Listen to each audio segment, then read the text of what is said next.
Hey, what's up, everybody? Welcome back to the channel. I'm the captain of the division, and this is my Let's Play channel, podcasts, vlogs, and more. And right now, we're doing a live podcast with Feline Longmore, also known as Life is Amazing, and she's on deck right now. The Pirates Deck podcast. How you doing, Feline? You there? Go ahead. All right, we're live. How's it going? Oh, crud. Well, right now I am updating a thumbnail for my end of the live, and I might have messed up. Yeah, I gotta check to see how the audio sounds before we get too far into the podcast. Yeah, go ahead and do that. I think I'm good. I don't think I have to do anything else. Yeah, I think I just have to increase you just a little bit on my end. Let's see. All right, what's up, everybody? What's up, Optek, Martinez, Fabian, Darian, Torres? We are live right now with Feline Longmore. We're going to chat maybe about an hour or so, see how it goes. And let me just check to make sure everything's working. Yeah, I'm doing the same thing on my other computer. I'm making sure it's working on my end, and then I want to see what you're seeing from your end. So I'm probably going to be I'll be in the audience as it's happening, which is kind of funny. Oh, well, that's good. So if anybody has questions, you'll be able to read them right on the spot. Excuse me. I don't know why, but I always have like an issue with my throat, but I've never had any serious issues with it or anything like that. I hope you're okay. These have you done? I don't know exactly what happens in the past, like if you generally ask most all the questions, but I'm a little different. I'll probably ask you almost as many questions you ask me, if not more. And I'm curious to know how many, you've done like 5 of these, I think, or like more 2 or 3? I want to say 5 for some reason. You will be the 6th podcast, but I did a podcast on the E3 where I streamed it, but I didn't stream it. Okay, because I have 2 of my buddies who actually got banned, 90-day bans for streaming E3, and I knew in advance that if I streamed anything that wasn't my own, I can get in trouble. So I had my stream muted, and everybody would have to listen with me. You know, I would drop the link in the chat because I didn't want to get in trouble for that. But that wasn't really a podcast per se. It was just a hangout E3 kind of thing. I'm typing on the wrong computer. I'm going to make you a little bit louder so everybody can hear you. I tried to turn my head for a second. When I look over to my other, because I don't know if it's dumb or smart to do this, but I have 2 computers with 2 internets with 2 different completely setups, so I can actually see everything everyone's seeing without going through, like, because if you have 2 monitors on the same internet, you're seeing it from yourself, so it's a little bit. Right. There it goes. Okay, so Hey chat. Hello everybody. Sorry for not responding to anyone's hellos. I'm in the middle of this right now, or at the beginning I should say. And now I can read your chat as well. How long are you going to be streaming? The cat is so savage. The cat, I'm big on cats, but I like the Mr.Bigglesworth cat icon.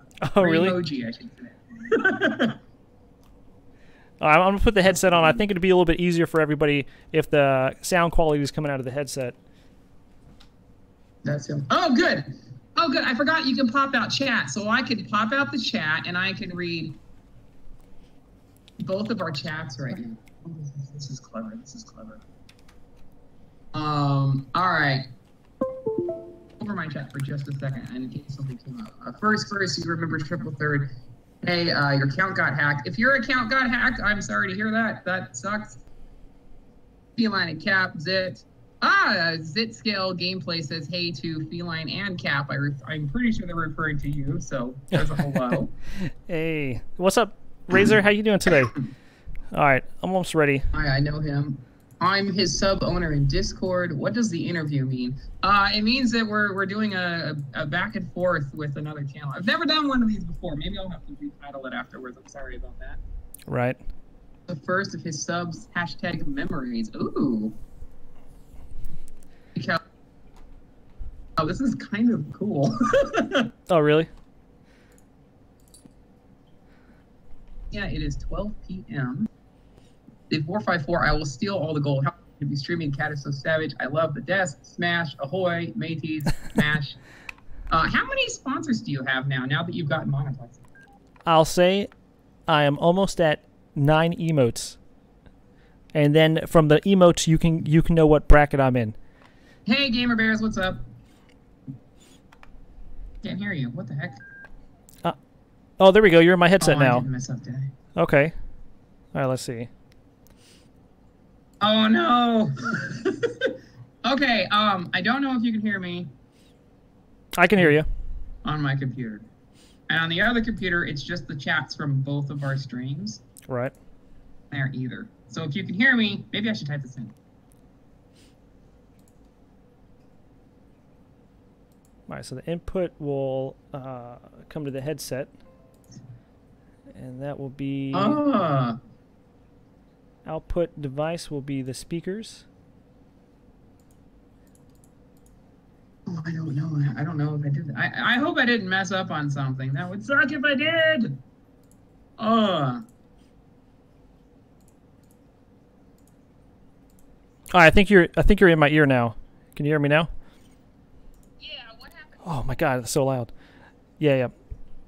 We're good. No, I was switching settings. Now everybody should hear you crystal clear in just 1 second. Let's see. Was my mic a little high? It's like a really sensitive microphone. Like I probably really? didn't need it. Yeah. Everyone said like the Yeti's the best one. Get this Yeti microphone. So I went to Best Buy and got it and paid for Happy Wheels. And after I watched it, I realized that there were some points where it was. Oh yeah, you sound so much better now. Yeah, you sound. As long as it's, yeah. As it doesn't sound bad. I want it to sound good. Like people say, I talked to some of the bigger YouTubers at a SCG convention about a month ago. Right. For Magic the Gathering, and both of them were like, audio is more important than visuals, and they were just like very adamant about it. And I'm like, well, all right, well. I've been in some streams where they have amazing video quality, and then they got this really microphone, and you're like, what? It doesn't even make like the microphone will really mess up everything if they have a great production. And then they got this really crappy microphone. It just makes you not want to listen to it. You want to do audio first because if the visuals aren't good, you can still listen to it. Right, exactly. And like that's important. Now let me just ask in chat how the audio sounds. So welcome again, everybody. Can you guys hear Feline Longmore well? Hey Jacob, how you doing today? Yeah, they're saying my mic is a little loud. On my chat saying audio is good on both. Nice. All right, thank you, Optek. I'm gonna turn mine because sometimes, Demon Girl, people, you live in a different state, so therefore I can't talk to you in person. I might be in Dallas in about a month, but that's still kind of far away from where you are. 3-hour drive. That's not bad. So again, hey, welcome on deck. This is the Pirates Deck podcast. I think I'm good on audio on my end. You want to tell us about your channel? So we'll just get right into the questions now. Well, it's kind of interesting that we're doing this because we started both I think within 10 days of each other, and we kind of have been. I don't know how it's been for you, but I've been kind of noticing anyone who started around that time. You know, I speak to a few other people who there's another guy named DKT Gaming. He started a few weeks after me as well, and he just got monetization last week. Oh, nice. Yeah, we're probably between 9 and 14 days away from applying. I'm over 90% of the way there, and I'm getting enough numbers now that if I do 6 to 10 more streams, I should be able to apply. The timing is so close, and I know what I can do with my time. I don't have to go out of town again till the end of the month, and then I'm going to go to. I think I'm doing Philly, and I know I'm doing Indianapolis for sure.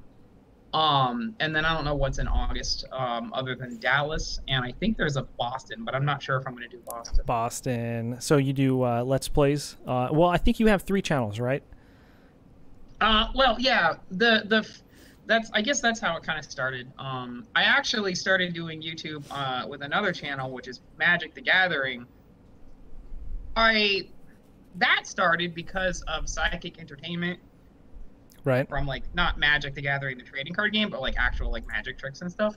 Okay. I kind of fell in love with the mentalism aspects and the predictions and stuff like that, and mental reading. I thought that was very compelling. So I learned some of that, and I'm like, well, I'm already going to Magic the Gathering events, and I'm seeing all these people on the floor trading, and and selling and doing, you know, essentially business all day for 2 to 3 days. And, you know, I could take some time out and do some effects and ask some questions about life, and then make a show out of it and put it on YouTube. So I did that for like 3 or 4 shows. And then I was like, this is cutting into my time so much while I'm supposed to be working that I can't continue it. But I can still do stuff for YouTube. So I started uploading art videos, which is like, I'm doing the art from home, and that wouldn't cut into my work time. My camera and do art, and I have like 80 something videos on there. I'll probably have 100 art videos, and I don't know what I'm going to do with it after that. Because you're talking about your card art? The border art extension that I'm doing on Magic the Gathering on the other channel. And when I was doing that channel, I'm like, man, I want to do even more. So I just decided to start doing Let's Plays that look like fun. Right. I noticed that I was starting to lose some amount of subscribers. I was still gaining more than I was losing, but I'm like, why am I suddenly getting this happening? After about 3 weeks, I realized it's because I started uploading Let's Plays to a Magic the Gathering channel, and I should separate them. So I separated them, and now this channel's like the size of the other one, but I'm also pushing this one more than the other one because I want to get monetized on this one. Once that happens, if I want to do both, I think I can. I don't understand. Your card art is pretty good. I wonder how you got involved in it. I used to play Magic the Gathering all the time, and it's pretty cool to see somebody like refresh these cards and add their own art on top of the Magic the Gathering art. How'd you start changing the art on the cards? Inexpert Gamer says hi, by the way. Hey, Expert. I started doing it because I was playing Magic the Gathering full time. Full time? Like 5 or 6. Yeah, like you go to events and you play. If you do good enough and you can get enough top 8s, you can get a return, make a little money from it, and you can. So you were like an esports Magic the Gathering player. 2 years for like not the main format, for a secondary format, but I really enjoyed it. Right. And I did that for about 2 years, but in order to support it, most people that do that full time don't just play the game. They also own a Magic store, or they write articles for one of the popular websites, or they judge on the side, or they work for a store locally and then go to events on the weekend. Just does that and does nothing. Like, it's kind of like the bigger YouTubers probably don't just do YouTube. They probably also like have stuff that you can buy from their channel, and they probably do Twitch too. And there's probably a number of things that they do in addition to what they're doing.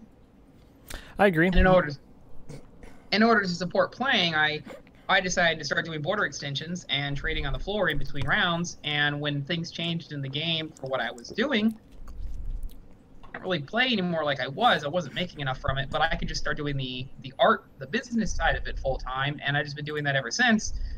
And now, as long as I go to like 2 events a month on average, for like 2 weekends out of the month, the other, 25 days of the month, I could be at home, and I'm using that time to do YouTube because I'm out of my mind.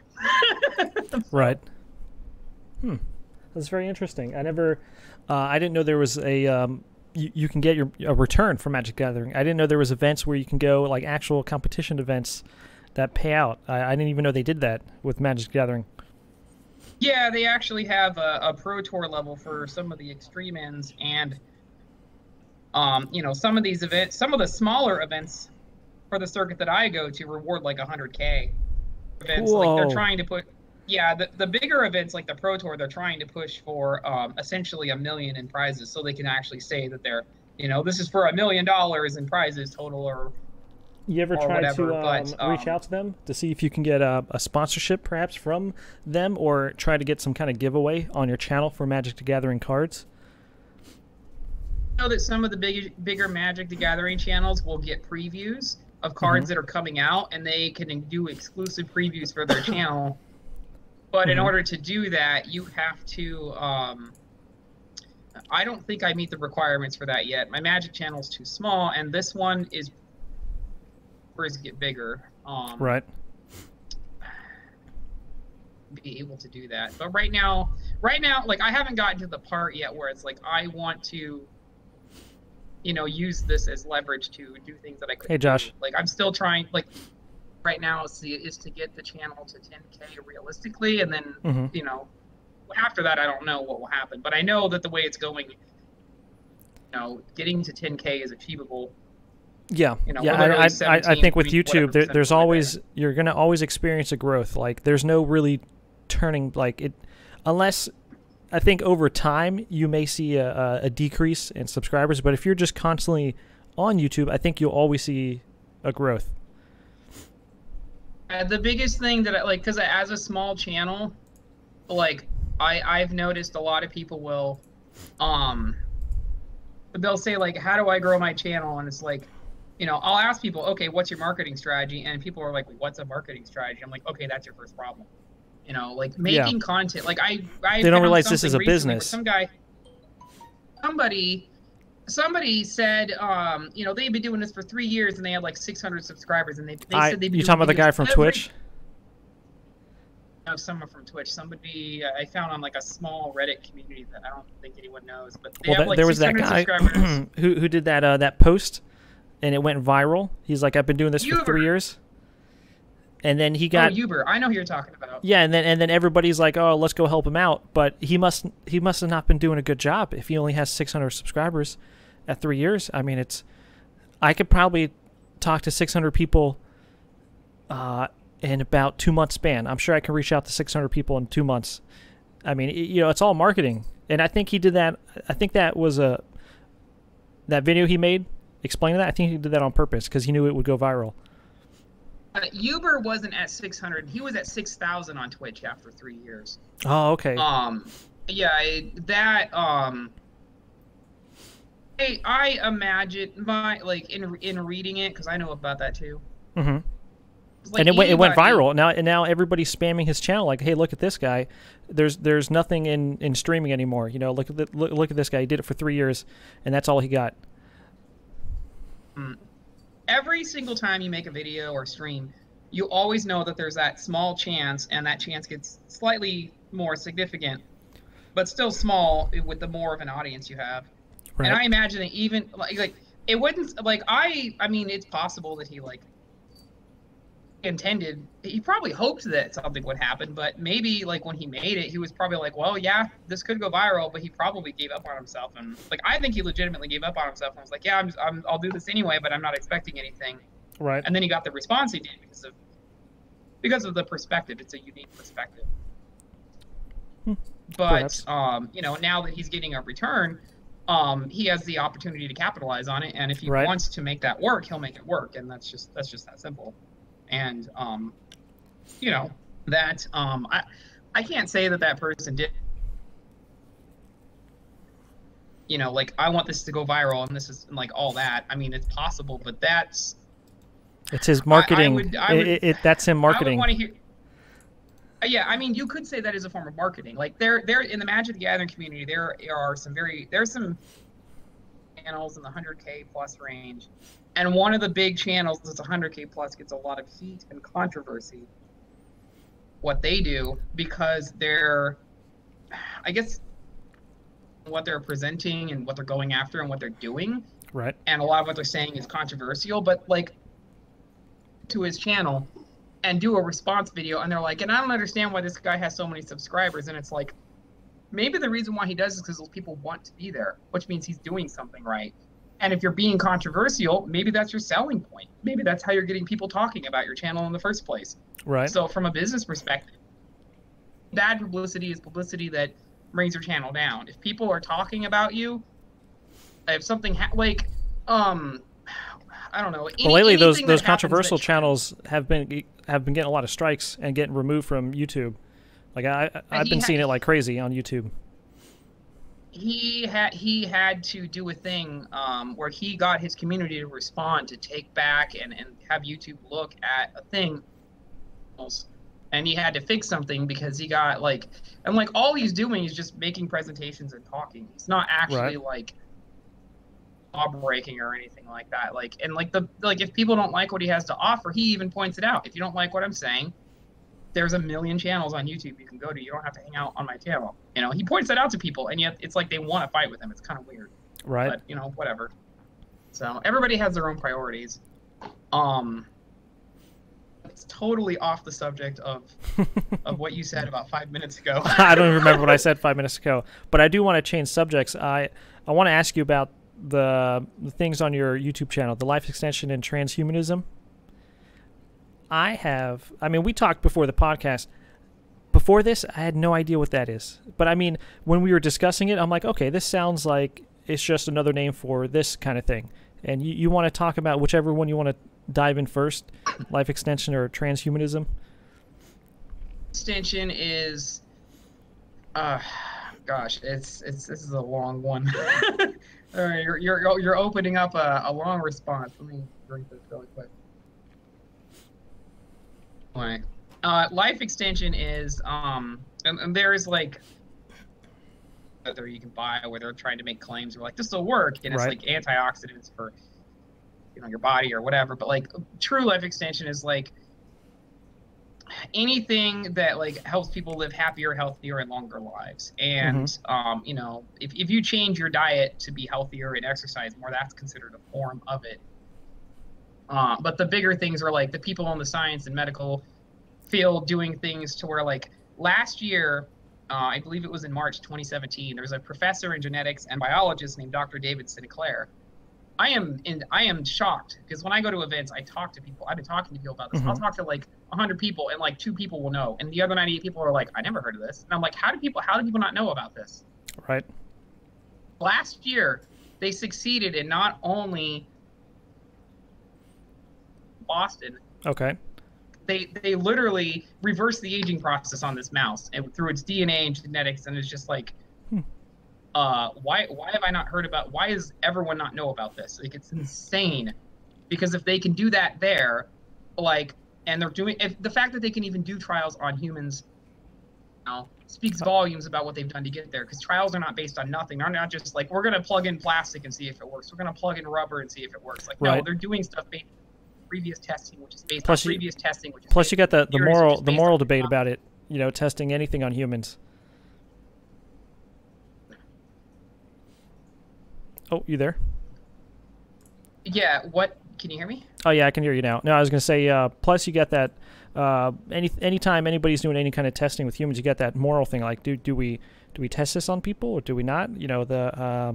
Maybe a religious background holding people back from doing that kind of thing. I mean, I think that's moving forward with scientific research. I think that's the only thing that's going to be preventing some. I mean, but there's people out there, I'm sure there's companies out there that are doing stuff right now. I can't point and say who it is, but I'm sure there's private corporations that are in the works of exactly what you said, testing ways to increase your lifespan and maybe reduce the aging process. There is a lady in a company called BioViva, if I'm saying the name correctly. I always confuse this company's name with biotech, and it's not biotech. Biotech. But her CEO, Elizabeth, she left the country, went to Japan, and said, "Well, if the FDA and pharmaceuticals aren't going to let me do this, she did gene therapy on herself. She is genetically 30 years younger. It's an extension of telomeres in your DNA, how cells regenerate, how you continue living." Right. And supposedly she's biologically 30 years younger. It's like a form of biological immortality, which it's like it's a nice idea, but can we really achieve it? And like that we have is all because like everything we have right now is because of people. I'm talking to you on the internet because some number of people made the internet, and those people made the internet out of electronics, and the people who made electronics made those things out of previous things. It's just like one domino effect after another, and right. On for the most part, as long as you're building up towards something, you can get closer and closer to things being realized. Like if you take a cell phone back 300 years ago, alien, and they would be like, what is this? I don't understand it. Yeah, they're gonna think you're a witch or something. Actually did that back then, or what was it, in the 1800s, I think? Yeah, I think they would freak out because I think it's the process of building up to that technological advancement. I think it would be tough because if you go back and show them a phone, I think you would have to show them everything, like how the Bell Graham made the first telephone. How you got the frequencies transferred, and then you can't just skip 1,000 upgraded phones later. I think he has to show them the first one and move up, or they're gonna literally probably hang you. Think you're a witch. It's kind of like Fortnite right now. If you learn Fortnite, you don't become an expert at Fortnite. First, you have to learn the game itself. And if you don't know anything about games, then first you have to learn about games. So there's like a process. So, but yeah, anything like life extension is anything related to that, and they're doing gene therapy, they're doing testing, and like point where it's like if we can get to the point where we can manipulate our own physical form, you know, at the quantum level enough that we can, you know, essentially stop dying of old age, which there is no actual thing. There is like the definition, or not definition, the cause of death has never actually been this person died of old age. That's never been written as someone's cause of death. It's usually complications right to something that's related to old age, like your immune system's weaker when you're older. This person got a pneumonia, their body couldn't fight like a cold that most people would fight because their immune system is suppressed because they're older, they're weaker, right. And you know, like cancer is usually an aging disease. Sometimes it's genetic and that sucks. But like the biggest killers 100 years ago were like tuberculosis and malaria. Cancer and heart disease are the biggest killers of people right now. And like if we can get to a point where we defeat that, and like, and the biggest thing that people say is if we get to a point where we have biological immortality and people can live indefinitely as long as they want, what do we do about the population? We're gonna put everybody on Mars. Oh, the estimates are, I mean, that's longer term goal. Right. If that is one that's achievable, but that's so far out that that is not impossible, though. Well, I mean, look, we could just build a biodome. I mean, I don't understand why, you know, like, even with the moon, why don't we just dig into it? Closer. Yeah, I know. Dig into it and just build, like, an underground bunker. I mean, it's not like the moon or Mars. I mean, I don't know about Mars. There probably are earthquakes, but, I mean, what's wrong with just building an underground biome? You know, forget the thunderstorms, forget the sandstorms on Mars. Let's just go dig down, build a little underground bunker. We'll be fine. You know, why are we trying to build an atmosphere on Mars? We could just build a little bunker. Fallout Shelter Mars. That'd be the new video game right there. Yeah, I think colonizing the moon probably happen first. Josh says, I think the aliens on the moon will have something to say about that. They estimates are that there's a number of estimates on what will happen with the population, especially if something like this happens, and it's estimated that the Earth can sustain 10 billion people, and right now we're at 7.5 billion. And there's estimates that this would probably peak out at around 11.5 billion, which if we change... I have heard about that, where we'll never be able to really based on how many people are dying and being born, like 13, I think it is, 11 to 13 billion or something, is like the cap for our species. Oh, the other thing, however, that we have to take into account is if we can get to a point where we're manipulating our own system so that we have biological immortality and we stop dying, that's going to increase. Yep. Then who's to say we can't manipulate other things in our society so that we have more food or more land? China is literally building on water. Oh wow. You know, for what they're doing over there. And like if you look at the different societies that are doing different things, like China had the one child. I don't know what it's called. Oh yeah, I remember about that. That's why I think that's why there's a lot of people here. They would adopt a baby from overseas because of the they would want a man, or they would want a boy, because the boy will you know, go into the working class and start making money for their family. So I think the females were always put up for adoption, like in China. I don't think that that's officially like a law anymore, but the society has been like that for long enough that a lot of people still adhere to that over there because the population is what it is. And like, if we get to a point where there's too many people, or we see too many people, like, we'll probably reproduce less. You know, that'll just be a natural thing. Like, the average family doesn't have 8 kids, and, you know, so many, you know, years ago. Now the average family, I think, has 2 kids and 2 adults. It ended in 2015, the one-child policy. Did you just look that up, or did you know that already? No, I didn't know that. It was introduced in '79 and phased out at the end of 2015. So, you know, wow, that was literally just a few years ago. That's crazy. Yeah, but like, because they're so used to it, they still kind of go that way. Right. Like, it's an option now, and like, if you understand as a part, like, like, if we understand as a part of our society over here, like, recycling is, you know, wasn't a thing like it is now so many years ago. Now, like, I've lived in the Seattle area. I've lived in Josh says, yeah, but at the end of the day, people will still go down if they get hit by a bus, modified genetics or not. Oh yeah. Did you know one of the top 10 killers in the world is still, like, road accidents is still like 9th or 10th? Oh like, my God! Injuries. It's not shark attacks. As much as I want to believe that, it's not shark attacks. Jellyfish cause more deaths than shark attacks, actually. You know what? Fortnite does, from all the kids raging. Oh my God, Fortnite is insane. Okay, here it is. Annual number of deaths by cause world 2016. Cardiovascular disease is almost 18 million. Oh my God.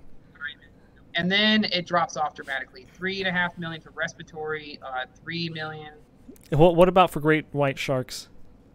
It's probably not in the top 100. Okay. Dementia is the 5th one, and this is the thing. If we get to a point where we eliminate, if we prevent cancer through prevention, if we, you know, because here's the thing: if we mortality, there's going to be some people who's like, okay, I'm 70, I have the heart of a 70-year-old, I have a bunch of plaque in my arteries. They're like, we'll biomechanically engineer a new organ from your own DNA, so your immune system will not have to be suppressed. Mm-hmm. You know, when people accept organ donations, their immune system usually has to be suppressed so that your own body literally does not attack it. Right. And I think that's the biggest thing, because everybody's body is different. I think that's one of the biggest problems right now. I mean, the biggest stepping stone is we have this thing, but each body's immune system reacts differently to different antibodies and stuff like that. Yeah, the like if biological immortality makes it so that we don't have to deal with cancer the way we do now, and it's not eliminated, but it's significantly reduced, the cardiovascular disease, the answer to that will be, well, biomechanically engineer a new heart, or just give you a second heart from yourself, heart on heart. Yeah. Now you're super. Yeah, I mean, why not that? I mean, hey, we know you got this other heart, but you know, for $100 grand, we'll hook up 2 hearts.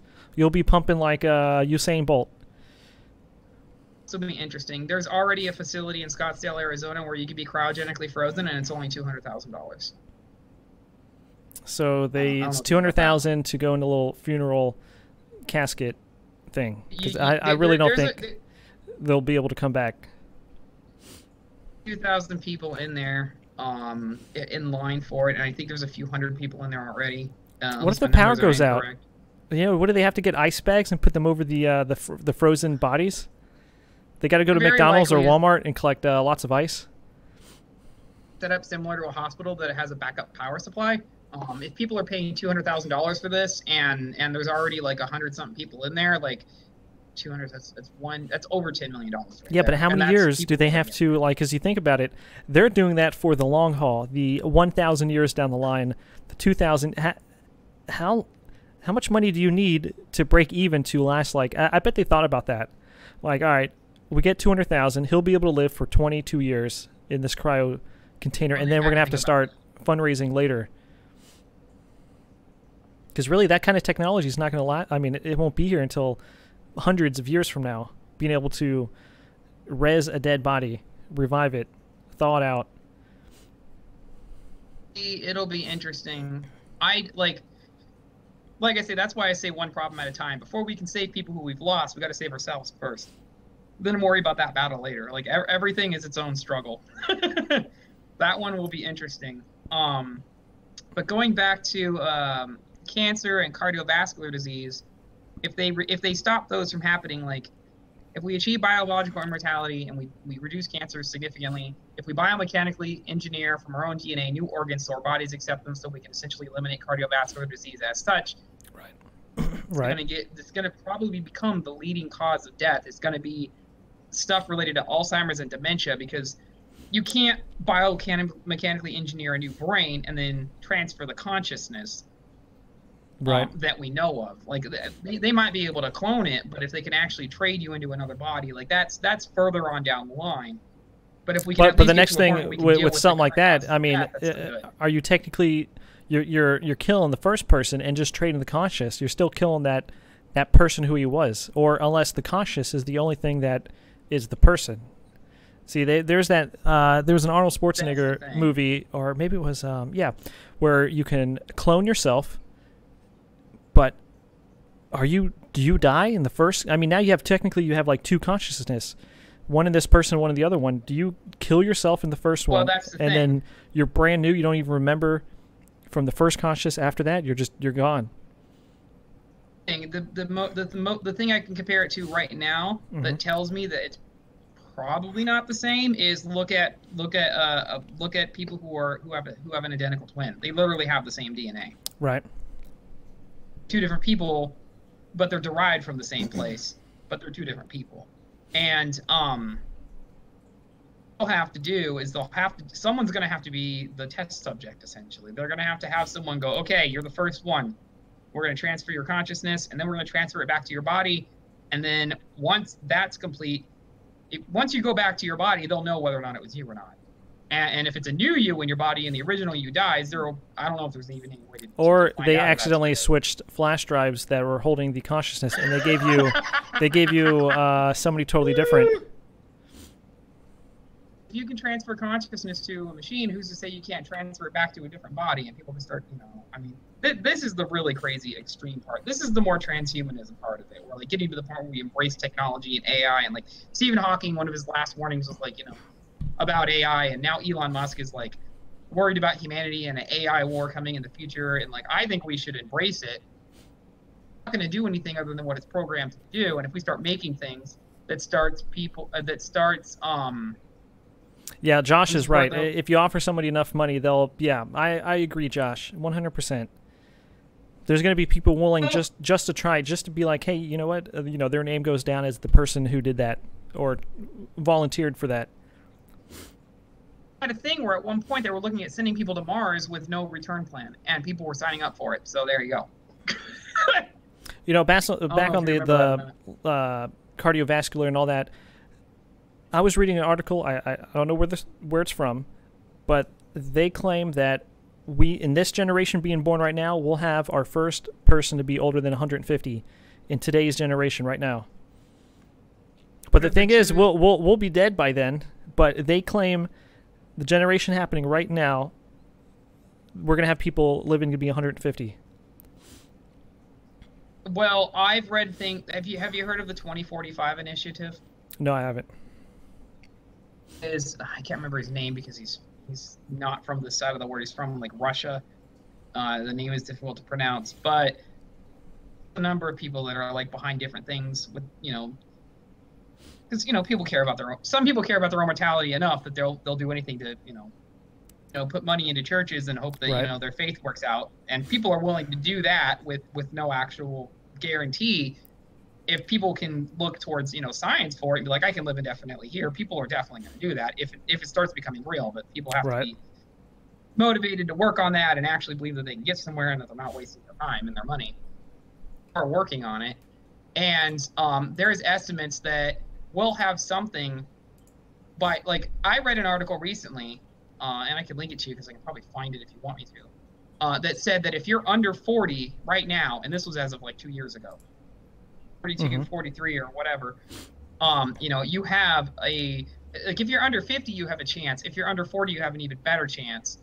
Obviously, the younger you are, the better your chances are of actually achieving this now. And they were saying that the numbers would be, instead of 150, there's probably people that are alive right now that might see 1,000 years, which is insane. Well, but it's based on one thing. I think that's really far-fetched. I mean, if you think about it, I mean, we have a pattern as humans to die at a certain age. Hey, what's up, Dionysium Impulse? How you doing? So I mean, just to hear that from that article, I mean, the max, as of what we know right now, probably 117-ish.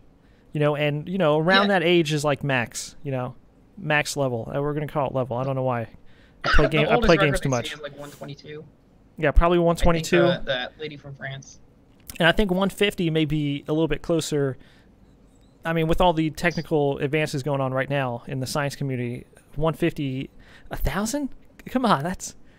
Here's the thing about that. Do you know what longevity escape? I'm going to explain how this is actually possible. Okay. Because it's kind of like anything that happens. Yeah. Josh says no way. The way he treats his body. I eat McDonald's all the time. There's no way I'm living to be like, if I make, 82, I'm happy. There's your first goal. Eat a little bit less, eat a little bit less McDonald's every once in a while, and eventually get to the point where you're eating broccoli more. So instead of 7 burgers, eat 6. Oh, I'm doing it this year. Every month this year, I'm doing something for my health, and at the end of the year, I'll be better for it. And I've already eliminated red meats at home, but I still love tacos, and I'll never completely tacos. I've reduced my soda intake. I've reduced my alcohol intake. I haven't had alcohol in 3 months, which is, I don't know if that's a record for me or something. I can indulge very heavily in the intoxicants. Right. Well, I mean, alcohol is actually good for you, they say. Wine is red wine is cited as an example for what it does for your body, but the way I'm not drinking red wine, I'm chasing vodka with beer. That's not healthy. Oh, really? And it's very hard on your system. It's not just your liver, it's your pancreas, it's your digestive tract, it's and then it's a neurotoxin. It goes after your nervous system as well, so it does affect your whole body. And if you do it enough for long enough, there will be health repercussions. And I'm getting into my mid-30s, and I've been drinking off and on for 10 years, so I think I know where this is going if I don't stop. So I'll be smart about it now. So but there's always something you can do for your health. If you exercise more, you could be eating better. If you eat better, you could be sleeping better. If you sleep better, you could be sitting less. If you're sitting less, there's always something you can be doing. It's really, you got to be happy with where you're at, and you got to be happy with yourself. If you're not, then do something about it. And if you are, then you can't get it done, because the fact that we're even alive right now is insane. We're a statistical anomaly in the universe that shouldn't even exist. So if we can even be alive, that's something. Right. But that's that. So red wine is okay for pregnant women to intake. Whiskey is very good for me. I go from a boring, grumpy git to I like I said, I like chasing vodka, but I've been on a break. So. Well, let's talk about the next thing. I think we put a lot of thought into the life extension thing, and why don't we talk about transhumanism now? What is? I think you only told me about it for a second before the podcast and yesterday. So what is that? Well, transhumanism is essentially the more extreme versions of that. Saying a second ago, longevity escape velocity is. Oh, let me update everybody in chat real quick. If you guys are new here, I'm doing a podcast with Feline Longmore on from her channel Life is Amazing. Yeah, we're on deck, Pirates Deck podcast, and I think, are you live on your channel as well? Yeah, we're live over here as well. To everyone, if you're watching, this is Division 454 Plays. We both kind of started around the same time at the end of last year, and for all the games we don't do, Division probably does all the other ones. You have a number of games that you play on your channel, from PUBG. The ones I see the most lately are PUBG. I know Clash Royale, Bit Heroes, Overwatch, Fallout. There's just so many games that you're going into, which is. I should be playing more games myself. I should be using that as a motive to do that. But I'm crazy enough to just do what I'm doing, and I'm enjoying it, and I'm not gonna mess with that. So. Right. Yeah. Longevity escape velocity is the point at which humanity. I think somebody already called it in chat. Is that where we put a human to a basic bionic man? To an extent, yes. Transhumanism is us getting to the point where we're basically dependent more on technology and want to call it art, because everyone calls it artificial intelligence. It's not artificial. It's created. We're created. We're just created differently. We're created, biologically. Whereas the machines that are created through technology. But it's. If they're artificial intelligence, because they're well, how is it real intelligence? It's programmed. You're not programmed. You all have things that are put in. You have things that are transferred from your parents, in your genetics, to be a certain way.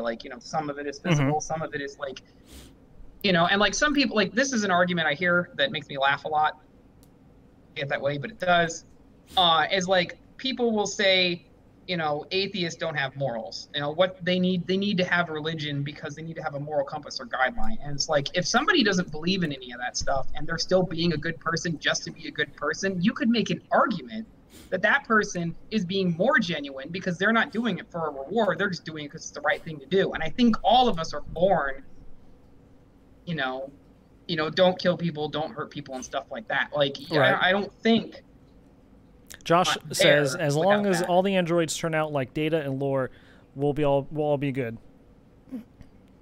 That's the thing that's going to be very interesting is if we program AI where it can program itself, and then like we teach it to, like let's solve this. AI is going to solve all the problems in the world. Okay, well, where do problems come from? Ultimately, problems come from people, some external factors. But it's like, okay, there's spam on the internet. We need to get rid of spam on the internet. So let's get rid of the internet. Well, people are still making the internet. Okay, the internet's not the problem. It's people. Let's get rid of all people. It all points back to people. This reminds me of that Johnny Depp movie that failed, that came out recently, Transcendence. I think, have you heard of it? Where Johnny Depp uploaded his conscious to the internet, right? And he was able to, by using his conscious online, start controlling the internet and start hacking into things and using it for his own good. And I think something like that, if you start getting AI who can start thinking for itself, wouldn't they be able to start communicating with like machines and internet and start hacking things? Like just from uploading, I don't know, like connecting to their computer, they can probably run, like, I don't know, they can do whatever. They're the ultimate thing you don't want it to be. Caddo. What is Shappy? Someone said Shappy moment. I clearly saw Shappy. Yeah, Shappy is a movie from Disney. Yeah. Dynesium says Tuminator. Oh no, I think he meant Terminator. Tuminator. I'm here in the Tuma. Escape velocity is the amount of time it takes for us to add to our expected lifespan. Out of that is more than the amount of time it takes to achieve that. In other words, if it takes us, like, because so many years ago the average expected life of people were 50s and then 60s, and now I think it's 78 globally, or 68 globally, but 78 in the States. But like if you're in Japan, it's more like in the mid to upper 80s. But like every year they're doing things that the number is going up. In so many years it's going to be 79, in so many it's going to be 80. Longevity, escape velocity get to where if we add our lives on average and it takes us 1 year to do that, then next year we keep doing that, we're literally outrunning death at that point. And that's what longevity, escape velocity is. Longevity, escape velocity. Oh, interesting. There's I can't remember Aubrey de Grey is his name. Okay. Look up Aubrey de Grey. He is really big on this stuff. He's pushing for this. Have you ever heard of SENS? SENS. SENS.org. This is one of the websites you can go to for stuff like biomedical genealogist, mathematician, Aubrey David Nicholas Gray. Yeah, Aubrey de Grey. Yeah, SENS is I can't remember what it stands for, which is really bad right now. Really bad timing. If you got the link, I can post it in the chat if you have a link. It's literally SENS.org. All right, SENS. Yes. .org. All right. Yep. SNES. S.org. Like, there's a number of websites you can go to for different stuff. There's BioViva, there's lifeextension.org, longer life, longer living. A bunch of them I have saved. There's Methuselah Foundation, if you've ever heard of that one. Like, there's, anybody's. Like, the biggest thing about achieving things in, like, the world is, like, if somebody somewhere wants something enough and other people want something somewhere enough, they'll get together and start working on it. And if people want to stop dying, we're getting to the point where that will start happening. Like, most people that don't die. Most people, when they die, they want to be here longer. They're like, yeah, I'd like to have another week or another day or another few years. So, like, there is motivation for it, and that at that point, people have to realize what's actually possible. Like, people have to get to the point where it's like, okay, that what our current solution to death is not working. People are still dying. You know, maybe something happens after, maybe it doesn't. I really don't know or care. Like, there's no other way to put it. There's nothing that heaven could offer me that I don't have right here already. Like, I don't care about that stuff. It's long. I mean, obviously, you know, well, you won't die in heaven. You'll be eternally happy. It's like, if we can get to a point where we don't die here and we're happy with our lives here, how is that any different? You know, and if anything, it's even better down here because we have control over what's going on versus it being created by something that's not even some other thing. You know, and like, as soon as you hold something higher than yourself, the thing and not yourself. And like, if some people are happy that way, that's fine, but I can never be happy like that. And I want to, so I know what I need to do. And my reason for why I'm doing the YouTube channel is like, like the biggest thing about us getting to the point where we stop dying is even possible. And in order for it to even be possible, you know, people have to be motivated enough to work towards it and start, you know, because like nothing that we achieve is because it's given to us. It's all because we've achieved it. Like, we have cell phones and internet technology and science and bicycles and you know, all the things that we have are because people achieved something. It wasn't because it came here on a meteor or something or whatever else. It didn't come here on a meteor? There's one of the most popular ones. I've heard, you know, we're here from an asteroid and we're not really from the solar system. And you know, I mean, there's all kinds of things out there. You know, the biggest thing about infinity, and this is why it's tricky, deep enough and go far back enough, or if you go forward enough and look ahead enough, you're going to get to a point where the answer is I don't know, because you just don't know. That's how infinity works. If it wasn't infinite, you would get to a point where there's an end and a beginning, and then you'd have all the answers. But infinity doesn't have a beginning and an end. It just keeps going. So there will always be a point where we get to I don't know. Imagine ago, and then comparing it to today. Like, people know a lot more things in science and technology and trial and error and research and all the things that we have and all the things that we've worked on, because it takes time for things to happen. Go back then, you know, I mean, it's like a different world essentially. Even, you know, our grandparents, like I have grandparents who are in their 90s and been married almost 80 years, which is insane that they're still alive, but they are. And that's like crazy. They still eat around the they still eat around the dinner table every night. They do things differently because they're from a different time, because it's almost like they're from a different world, because it's just how generations and time and stuff works. And, you know, there's evidence of change right now with people who are still alive. So, you know, imagine where we could be in another 80 years. You know, it's just, it takes time, and people have to be motivated enough to want to work on those things and believe that they might actually achieve it. I mean, if you look at our history and you look at some of the things that have happened, and, you know, if people can, you know, if we can have wars over crazy stuff, you know, like, those wars don't happen because there's good guys and bad guys. Like, that's not how it is. And, like, if there's good guys and bad guys, you know, you flip it around, then, like, they say that they're the bad guys, and then the bad guys that you're saying are bad guys are looking at you like you're the bad guys and they're the good guys, and it's ridiculous. You know, and there's a lot of conflict. But, like, if we can have the things that have happened in our history, like, imagine where we can be in 80 years from now, or 200 years from now, or 50 years from now, or whatever. You know, it's just motivated enough to do something about the things that are important to them. And that's why, whatever your motivation is for doing YouTube, or whatever your motivation is for doing anything that you do, know why you want to do anything that you're doing. Because, you know, if you don't know why you're even doing it, eventually you're not going to be motivated enough to keep doing it, because you're going to get bored or something, you know. So I agree. It is what it is. And just to update everybody who's here, we're doing a live podcast. I'm showing everybody my green screen. We're doing a live podcast with Feline Longmore. Her links are in the description. She has a few channels, one for her Magic the Gathering art and one for her Let's Play. And let me take my green screen off. And I want to ask the viewers, a lot of viewers, some of the viewers here have been here for a while now, like Josh. Do you guys have any particular questions that are coming up from what we're learning about life extension and transhumanism that maybe we can ask Feline Longmore? All right, let me just put this here. Go back to the chat. Let's see. Oh, can you hear me now? But oh, there you are. I can hear you.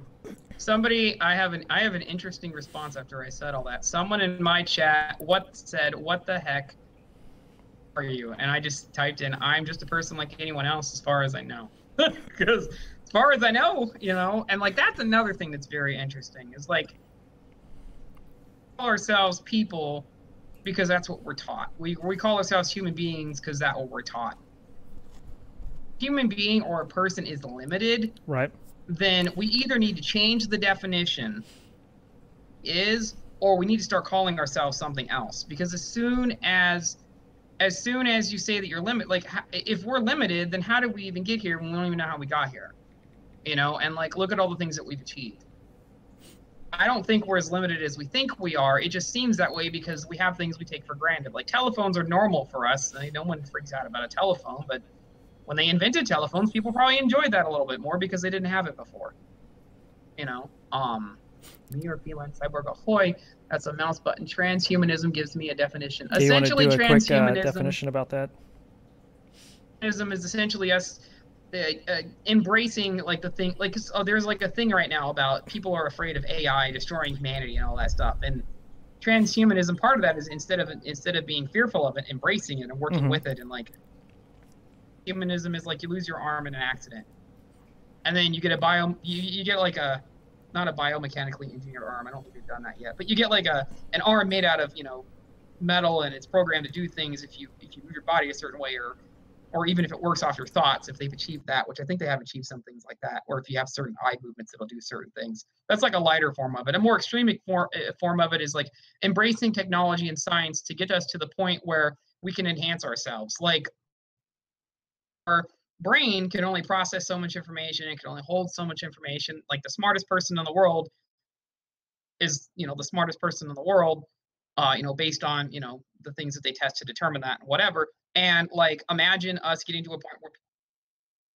where maybe I'm not exactly sure how that arm worked.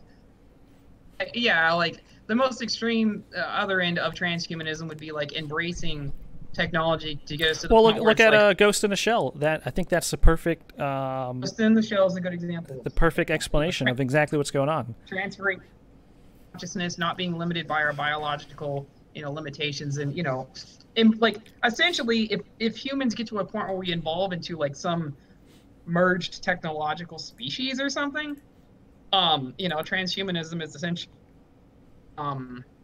you know, us getting to that point and accepting it, and like we kind of start manipulating our own evolutionary process of what we become next. You know, I guess that's the more extreme way of putting it. The lighter way of putting it is, you know, there's stuff that exists now that you can use as examples of that. You know, and like some people, and like here's probably the most controversial thing I could say, is some people will say, well, it's against God. You're manipulating fate, and you're taking away from God's plan. Or you're ripping the soul away, or the embodiment that's going to be going up to wherever enlightenment is for them, or transcendence. If there's some plan for us to die and go somewhere else, I don't care about going somewhere else. And if you've ever lost someone in your life, like I've never lost someone close, so I've been very lucky. You know, maybe I will in time or whatever. But I know that, you know, people say, oh, it's okay, they went to heaven when they died. It's like, if it's really okay, if you really believe that, why are you going to a funeral and crying and saying you'll never see them again? You believe in, you wouldn't be crying at the funeral, you'd be celebrating it because the person's in a better place. And people usually are not happy at funerals. So that tells me all I need to know about that. I think it's not just that. I think it's that they're just not physically with that person for the rest of their life. They have to wait now 40, 30, whatever, 70 years, however long it takes until they actually reach that point in their life where now they'll be able to ascend to their place and visit that person. You know, I think that's the mourning, that they, you know, they're just not in person anymore. They have to wait.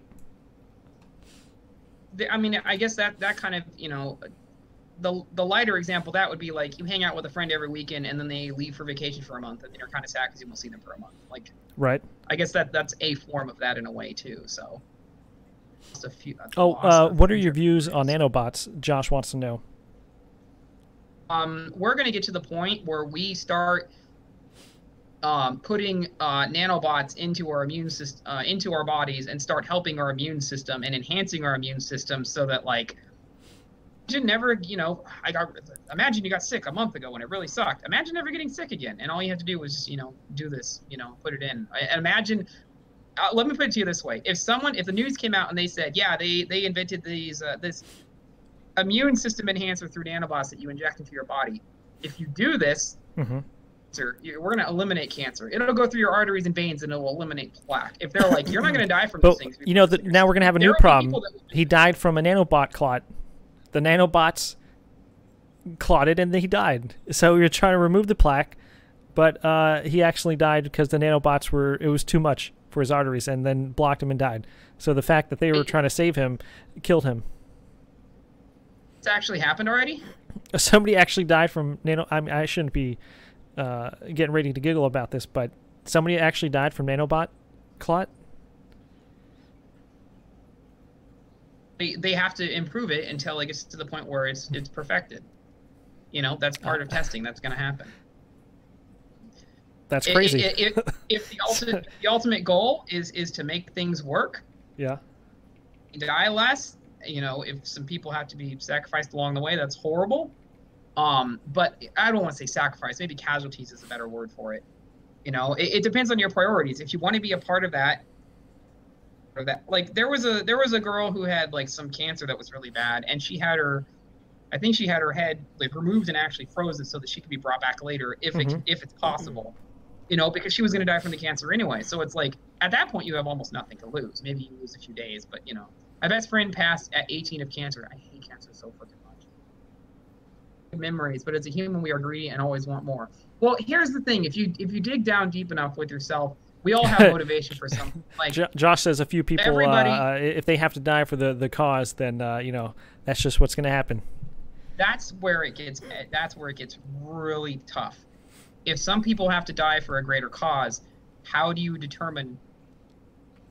If that cause is what everybody should be doing. How do you determine the sacrifice? That's the hard part. If you haven't even come to the point that the cause is worth it, then that's not an issue. But if you come to the point where you're like, this cause is worth it, then you have the next thing you have to figure out who's going down for it, essentially. And like, I know that when they had the earthquake and the tsunami that affected Japan so many years ago, that was like 7 years ago now.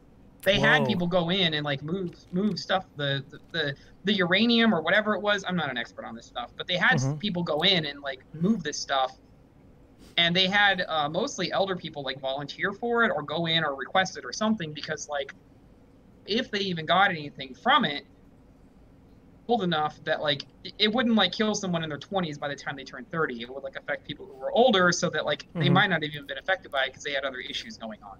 Right.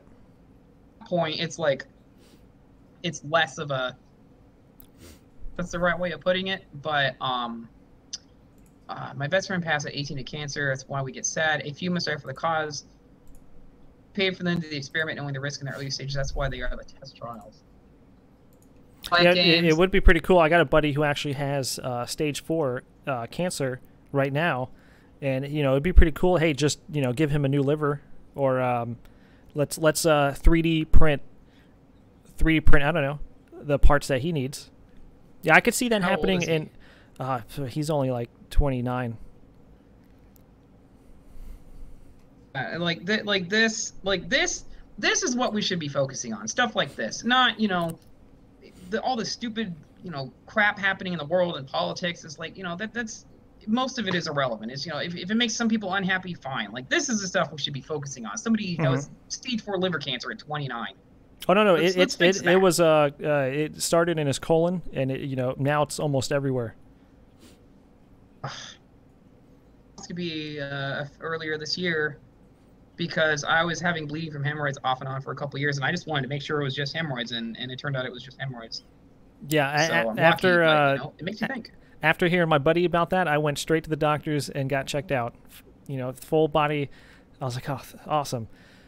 The best thing you can do for cancer is prevention. Like, go and get tested. Like, and once a year I have a blood test done to my doctor, and they look for things. And like, when I was drinking more, I was like, man, they could come back and say that my liver enzymes are high right now and I need to stop. And like, it's like, I'll stop before they give me that test and tell me those results. So right. Time comes by fast. At this point, yeah, I'll say things like that. You know, I'm not going to drink Coke, or you know, I'll wait, and then like a year later, I'm still drinking all this bad stuff, still eating bad, and you're like, wow, 2 years went by, and it felt like yesterday I just said I was going to stop doing all this stuff.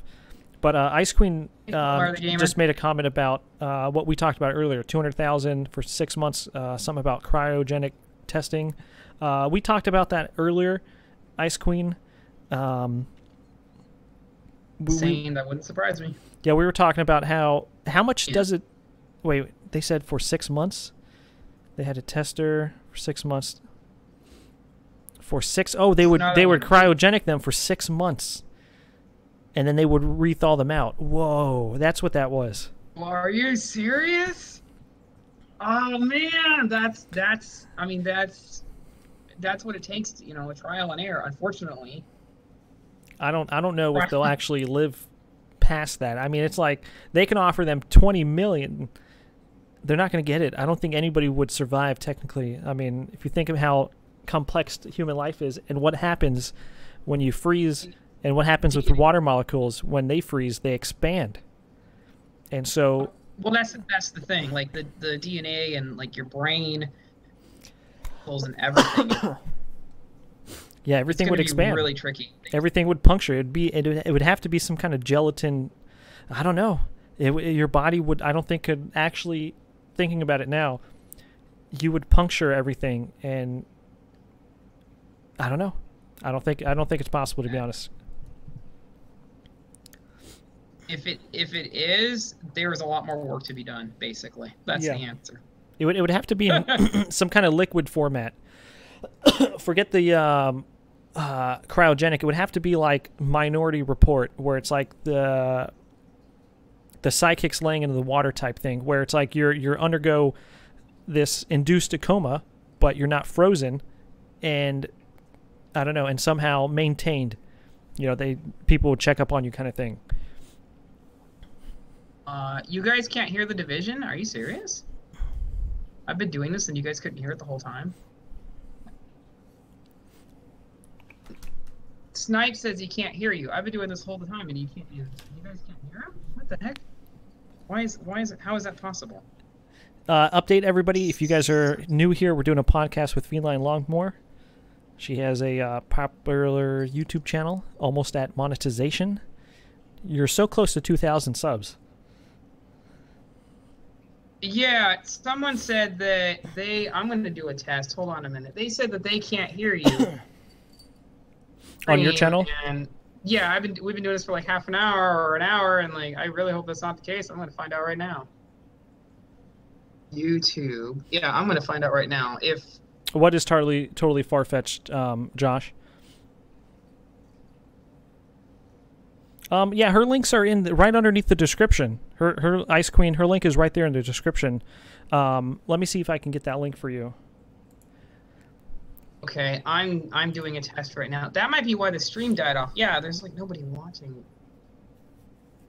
Volume isn't working for... How come people can't hear you? Why would my settings be like that? That's really weird. I would check your output setting. Where is your output coming on Discord? And then is your OBS recording that particular output?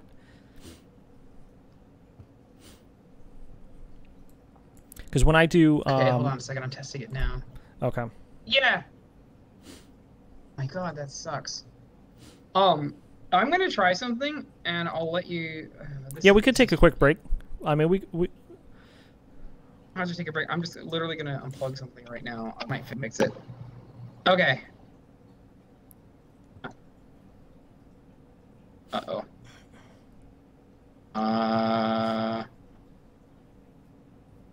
Oh my God. What? Can you hear me? I can hear you. Okay. Like the intro to Hulk, 2005. Is that the one with the guy from Fight Club? I forget his name. Oh, back to the cryogenic. Wood frogs regular freeze over a period and come back. Interesting. But I think... Oh, I did it. Yeah. Well, I mean, many creatures, like, I mean, look at look at a lot of sea creatures. Yeah, things that could change back into like what is it? Sea anemones? I don't know. Some kind of jellyfish will go back into the form of a plant, like a sea coral kind of thing. I don't know what it's called, like a polymorph, something, and then it transfers back into a jellyfish. I'm thinking of it. It's at the tip of my tongue what it is, but I remember seeing where they're like, if they're, I don't know, if they don't have enough food or something, they'll go back into like a plant form where they connect to the sea coral and just live as like a part of the extension of the rock. I'm gonna have to look that up now. Oh yeah, the face is frozen because it's not a cam. That's just an image, but the voice should be working. I think the voice is working now. Oh, okay. How's it going? Everybody listening on your side? Oh my god! I can't believe somebody must have said something, because if it sounded like I was talking to myself for an hour, somebody had to have said something. I must have missed something. That's weird. All right. Well, that is crazy. Okay, we can hear. Yeah, his webcam in the corner is not actually a webcam. It's just a still image. Because we're not cam to camming. But I wanted to put something up there anyway. But yeah, and if you want to see the setup, should be working on if you check it on your end. If it doesn't work on your end, let me know. Yeah, bear worms. I heard about that. Yeah. But yeah, like, long story short, for me, I just want to see us get to the point where we can live as long as we want. When people die, when they're not ready to die, that sucks, and that needs to change. So that's essentially doing. And in order to get people's attention, you got to give people what they want. So people like entertainment, so it's like, well, I could do YouTube, get a big enough audience, talk about this on the side, and eventually enough people will get talking about it that, you know, there will either be change or there won't. And I know that the most powerful weapon you have in getting what you want is your voice, and the most powerful resource that you have in getting what you want is other people, and that's as simple as that. So. Sounds like a dictator. The way to get your way is with other people. It's true though. If well, you're not using other people. You're all on the same team. Like, if you motivate people to care about the things that you care about. Dinesium says she wants to run a cult. Yep. Drink this lemonade, please. Here you go. Here you go, Coca-Cola lemonade. Trust me, I have no interest in cults. I think all religions should be eradicated from the whole entire world, but I'm an extremist, so. Can't cults be good? I mean, isn't there? I mean, aren't they just called something like? Aren't they just called college clubs if they're good? Like, I mean, instead of eradicated, I think it needs to change. Like, the amount of money that's being put in. If you take that money and put it into things like cancer research, maybe we wouldn't be dying from cancer. I mean, look at sororities. Sororities are kind of like cults. I mean, they just, you know, they do hazings and stuff like that. And, you know, I probably should have worded that differently, but, and like, things can change with time, you know? I mean, like, I think, you know, some of those religions that have been around for a long time have changed with time because or the way they were when they were originated, you know, we probably have more going on. Like, there's some things that I've learned and read about those, you know, texts where it's like, if that was the case today, there'd be people going to jail over this because it's not allowed anymore. And it's just time, you know. Dinesium says, take this mint before the meeting, please. The meeting? You know, Cult of Personality. Yeah. That's a good song. I like that song. Mr.Bigglesworth is on the far left of the screen. You know, Family Guy made fun of a cult, and they did a it was the Church of Fawns, you know, from Happy Days, and so Fawns be with you. I remember that. Yeah, and they're like, hey, I remember that. That is extremely good marketing, because that show is so good that we're talking about it for no other reason that we just enjoyed it. The best product sells itself. So there's an example of marketing right there. Somebody in audience might be like, feel like watching Family Guy now because someone talked about it, and there you go. The best product sells itself. Don't you have Streamlabs division? I do have Streamlabs. Why did something not happen on my screen, Panda? You guys can't hear me now? What? What do you mean you can't hear me? Hey, the fonts. Oh yeah, Dinesium Impulse I think is big on Family Guy, so he definitely remembers that. They do say that if religion wasn't a thing, we'd be far more technological advanced than we are now. Now, wait a second. Who says we're not? They say that private companies and telephone. This looks important. I may have to take this phone call. That's okay if you want to take a minute break. I'm fixing audio. I guess people can't hear me, but they can hear you now. So I don't know what I'm doing apparently.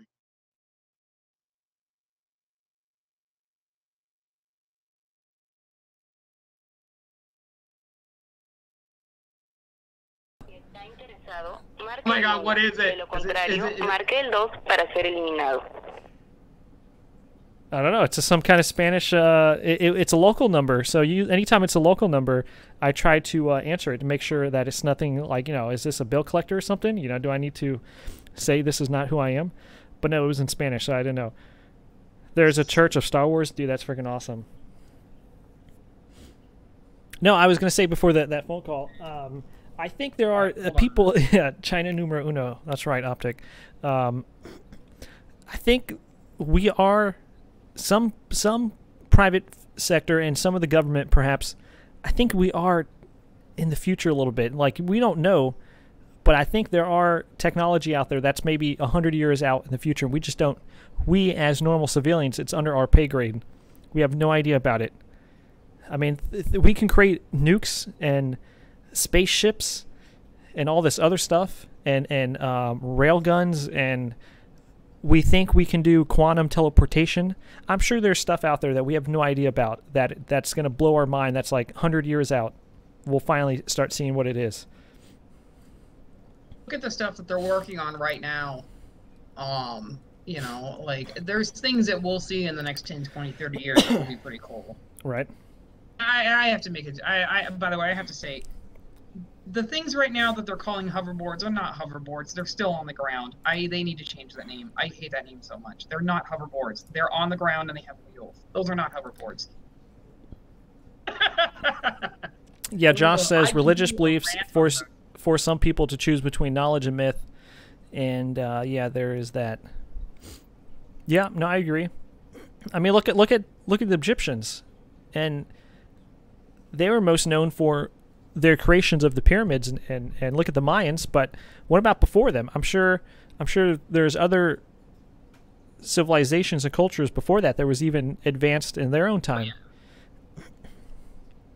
I believe, and I don't remember this correctly, some things that look at like against religion. Like, you can make arguments for religion. Like, there's some churches that do things for the community that are good, and that's cool. Oh, we just had a $2 dono in chat. Hey, thank you, Killer Pickle Pirate Panda, for that $2 donation. Say something. I want to see if I can hear you. All right, testing. 1, 2, 3.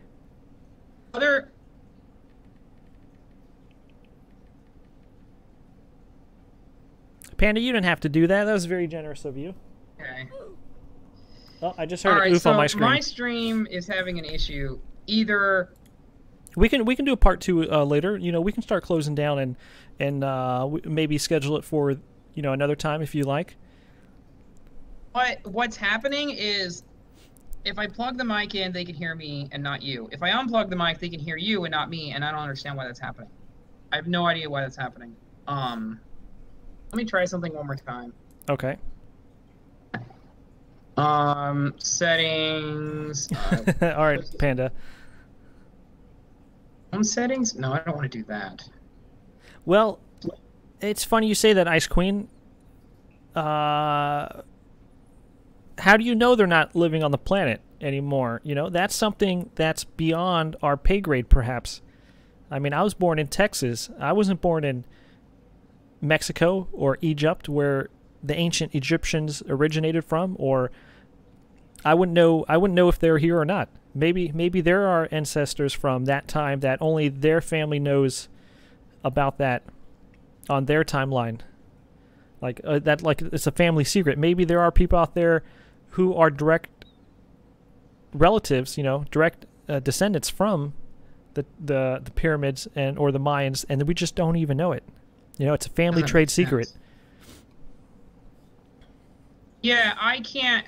Do you know anything about how to fix this problem? Because, like, if I plug in my mic, they can't hear you. If I don't have the mic plugged in, they can't hear me. You would have to use your Discord settings. So go to the widget, and then go to voice and audio, and what's a widget? What's a widget? It's like a sprocket.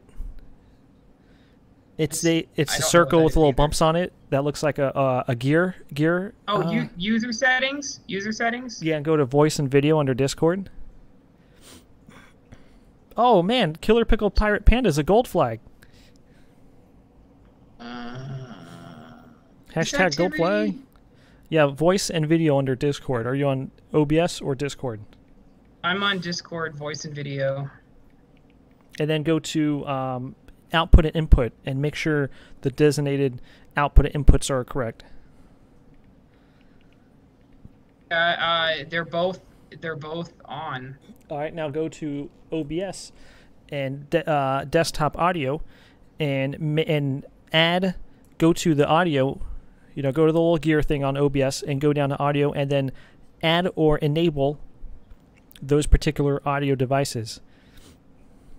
There has been a lot of architects finding that show both Egyptians and Mayans depicted spacemen type drawings. I believe in both. Yes, we evolved, but why does that mean Adam and Eve weren't the first people? I don't think. I know it's weird. You know, I was thinking about this the other day. Hey, Allie, how's it going? All right, I might have fixed it. One second. If you guys are new here, we're doing a podcast with Feline Longmore. You know, I was thinking about this the other day. Why are babies so stupid? Think about it. Babies are not stupid. Babies are people that have not become people yet. They're still actually becoming people. How do babies survive? I mean, think about it. They can't hunt. You know, why are babies so stupid? All right, you got a baby in the forest. All right, you had a kid, or there's a baby, and it takes him 15 years to become productive, 10 years to become productive. Why is a baby so stupid? If you think about it, that's such an interesting way of putting that. You on the stream? Can I hear myself? Yeah, that's fine, Panda. Oh, good. It's doing what it's supposed to. Okay, so. Oh, they can hear me now. Even though the past hour has been dramatically messed up on my end, I still learned something and improved, so it's still worth it. In the future, we won't have any problems, so hopefully. Nice. Goodness. I mean, that's what YouTube is. It's just a giant learning process that never ends. That's what life is, essentially. So. I mean, think about it. Oh, it shows that I'm playing Fallout. Oh, you know what? I need to update that. I need to update that on my end. I don't think I technically labeled this as podcast. I mean, why? I want to ask you like a million questions too. I mean, how would you answer that? I mean, like, how did we get to the part where we're having, you know, why aren't we born productive individuals? I mean, how could we survive? I don't know. How are we not born productive individuals? If that was the case, none of us would be here. What came first? An adult protecting the baby, or the baby? Okay. Oh God. What came first between the baby and the adult? That is a really complicated answer.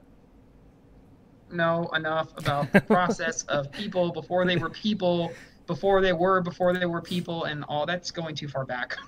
Dionysium says, could you picture us treating a baby like a puppy? You're 3 months old. Stop peeing everywhere or you're punished.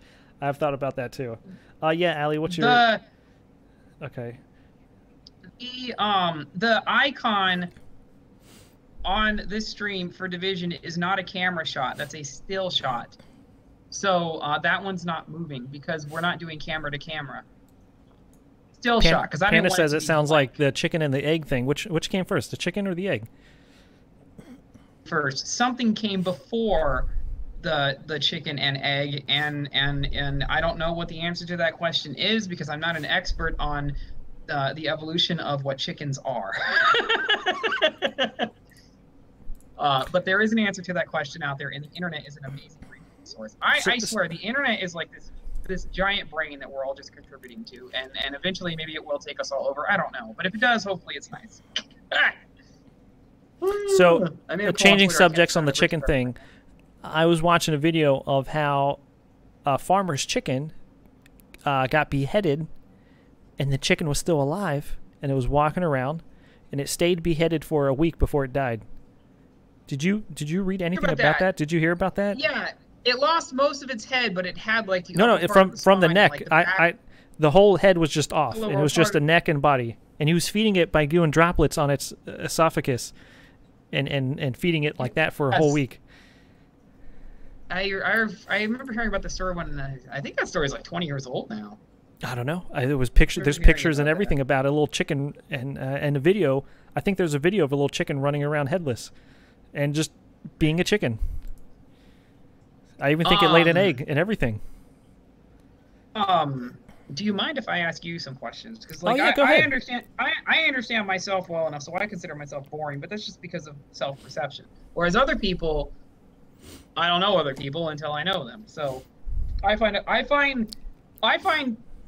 because at our core we're all the same. Everyone's essentially driven by what they want. And what You're unique, just like everybody else.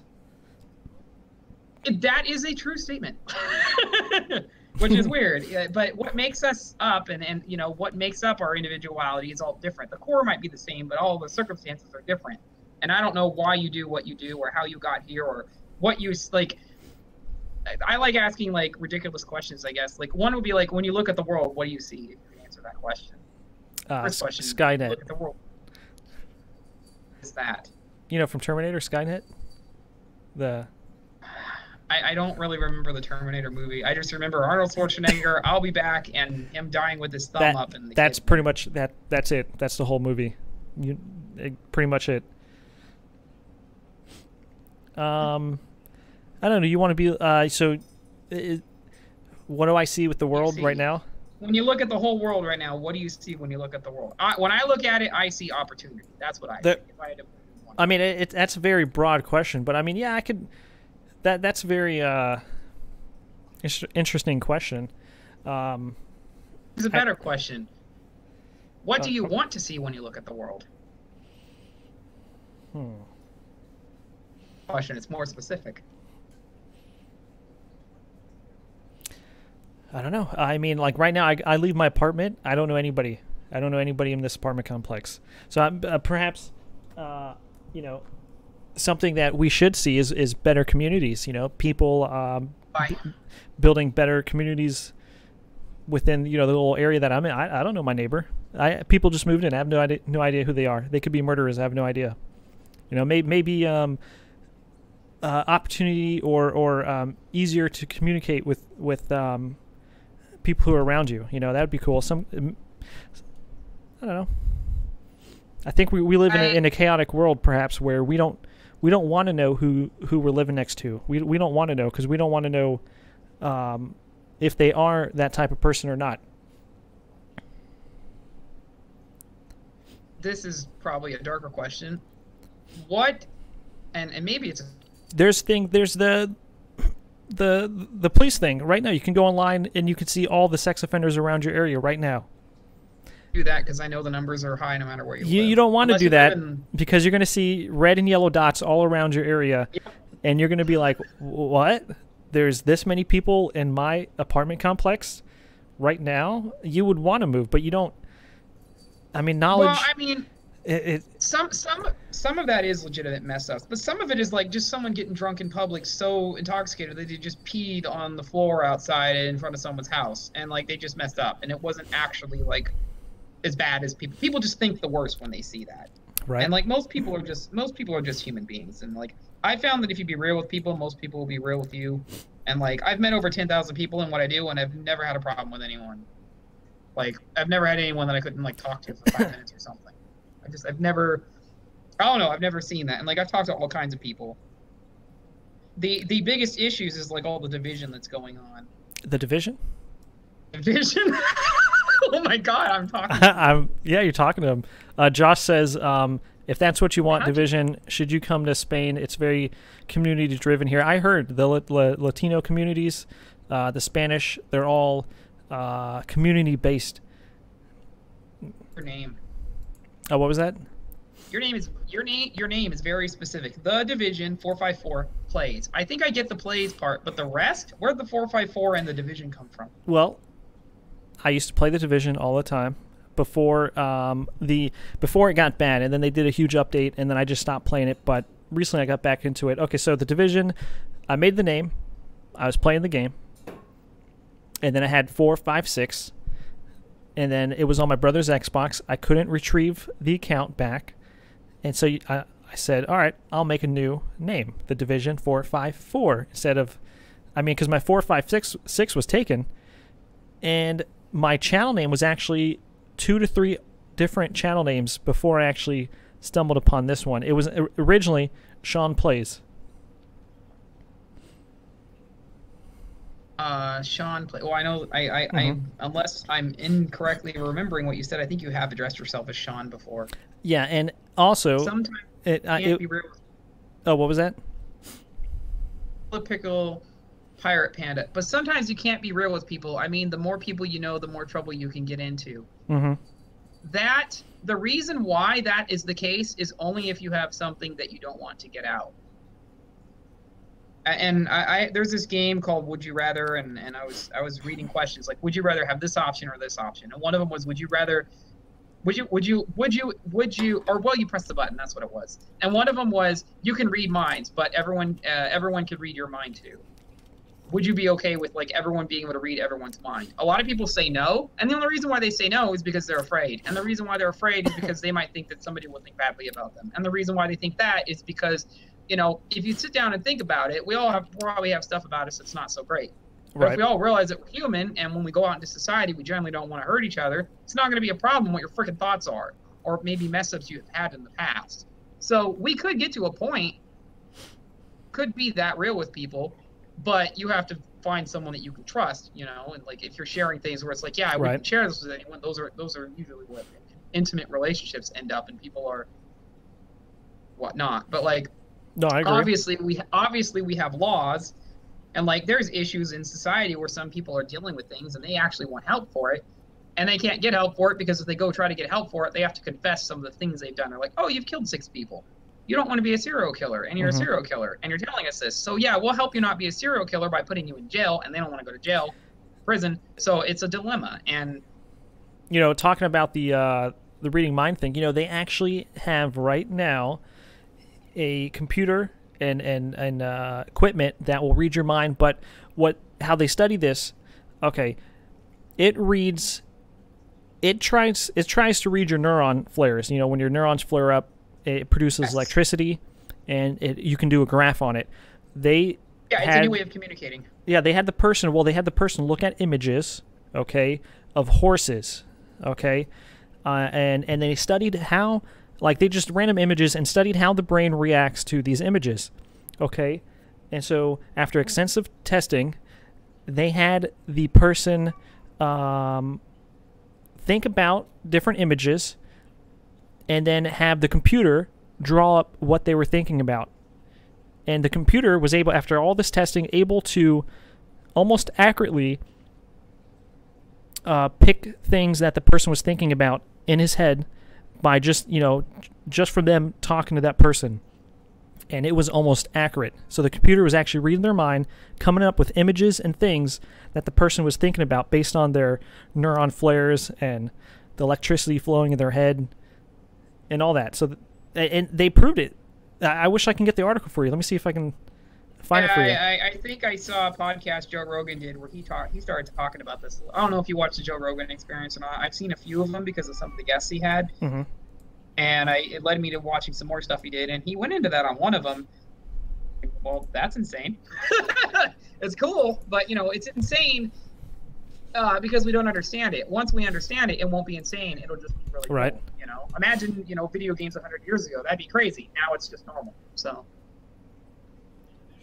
I like the 21 questions. Darren Brown must have programmed that. Darren Brown. Oh, my God. I'm so glad you brought that guy up. The United States does not know who Darren Brown is. Minority Report, right? Very, very passionate and gifted performer, but he knows what he's doing. I've gone into psychic entertainment. I did it part-time. I didn't do it full-time.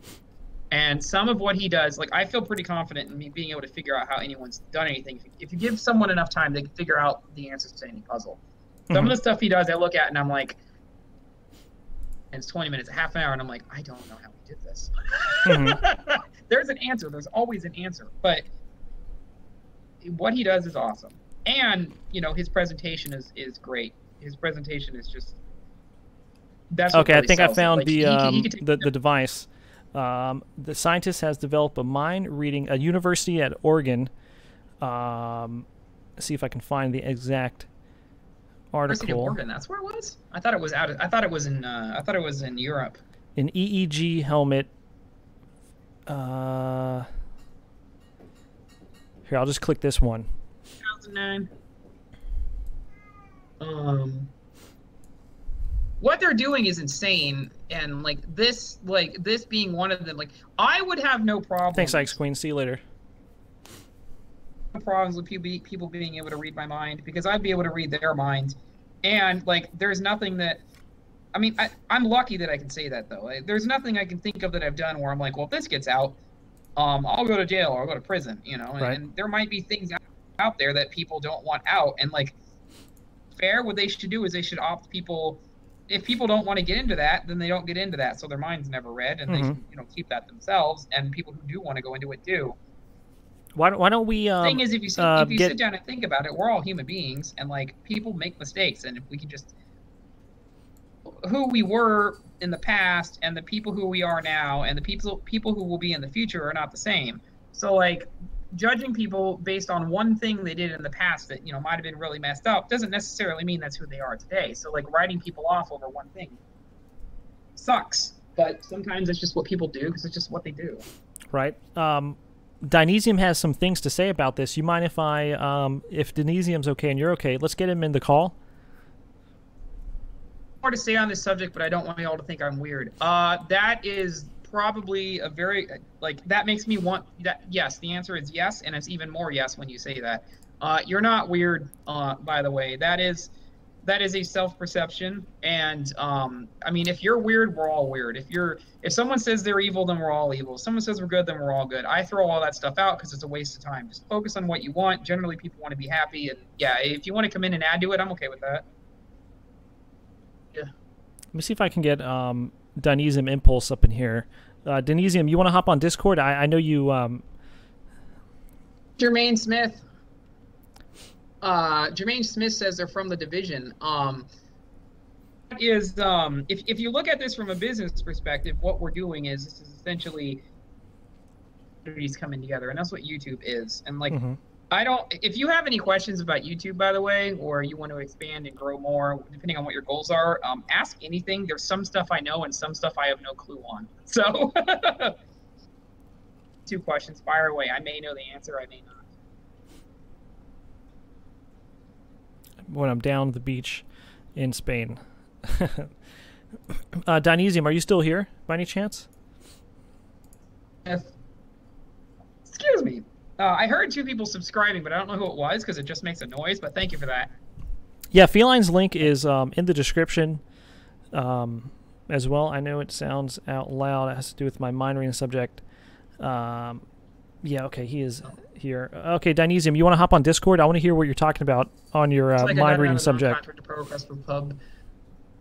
My version. These companies are killing me slowly.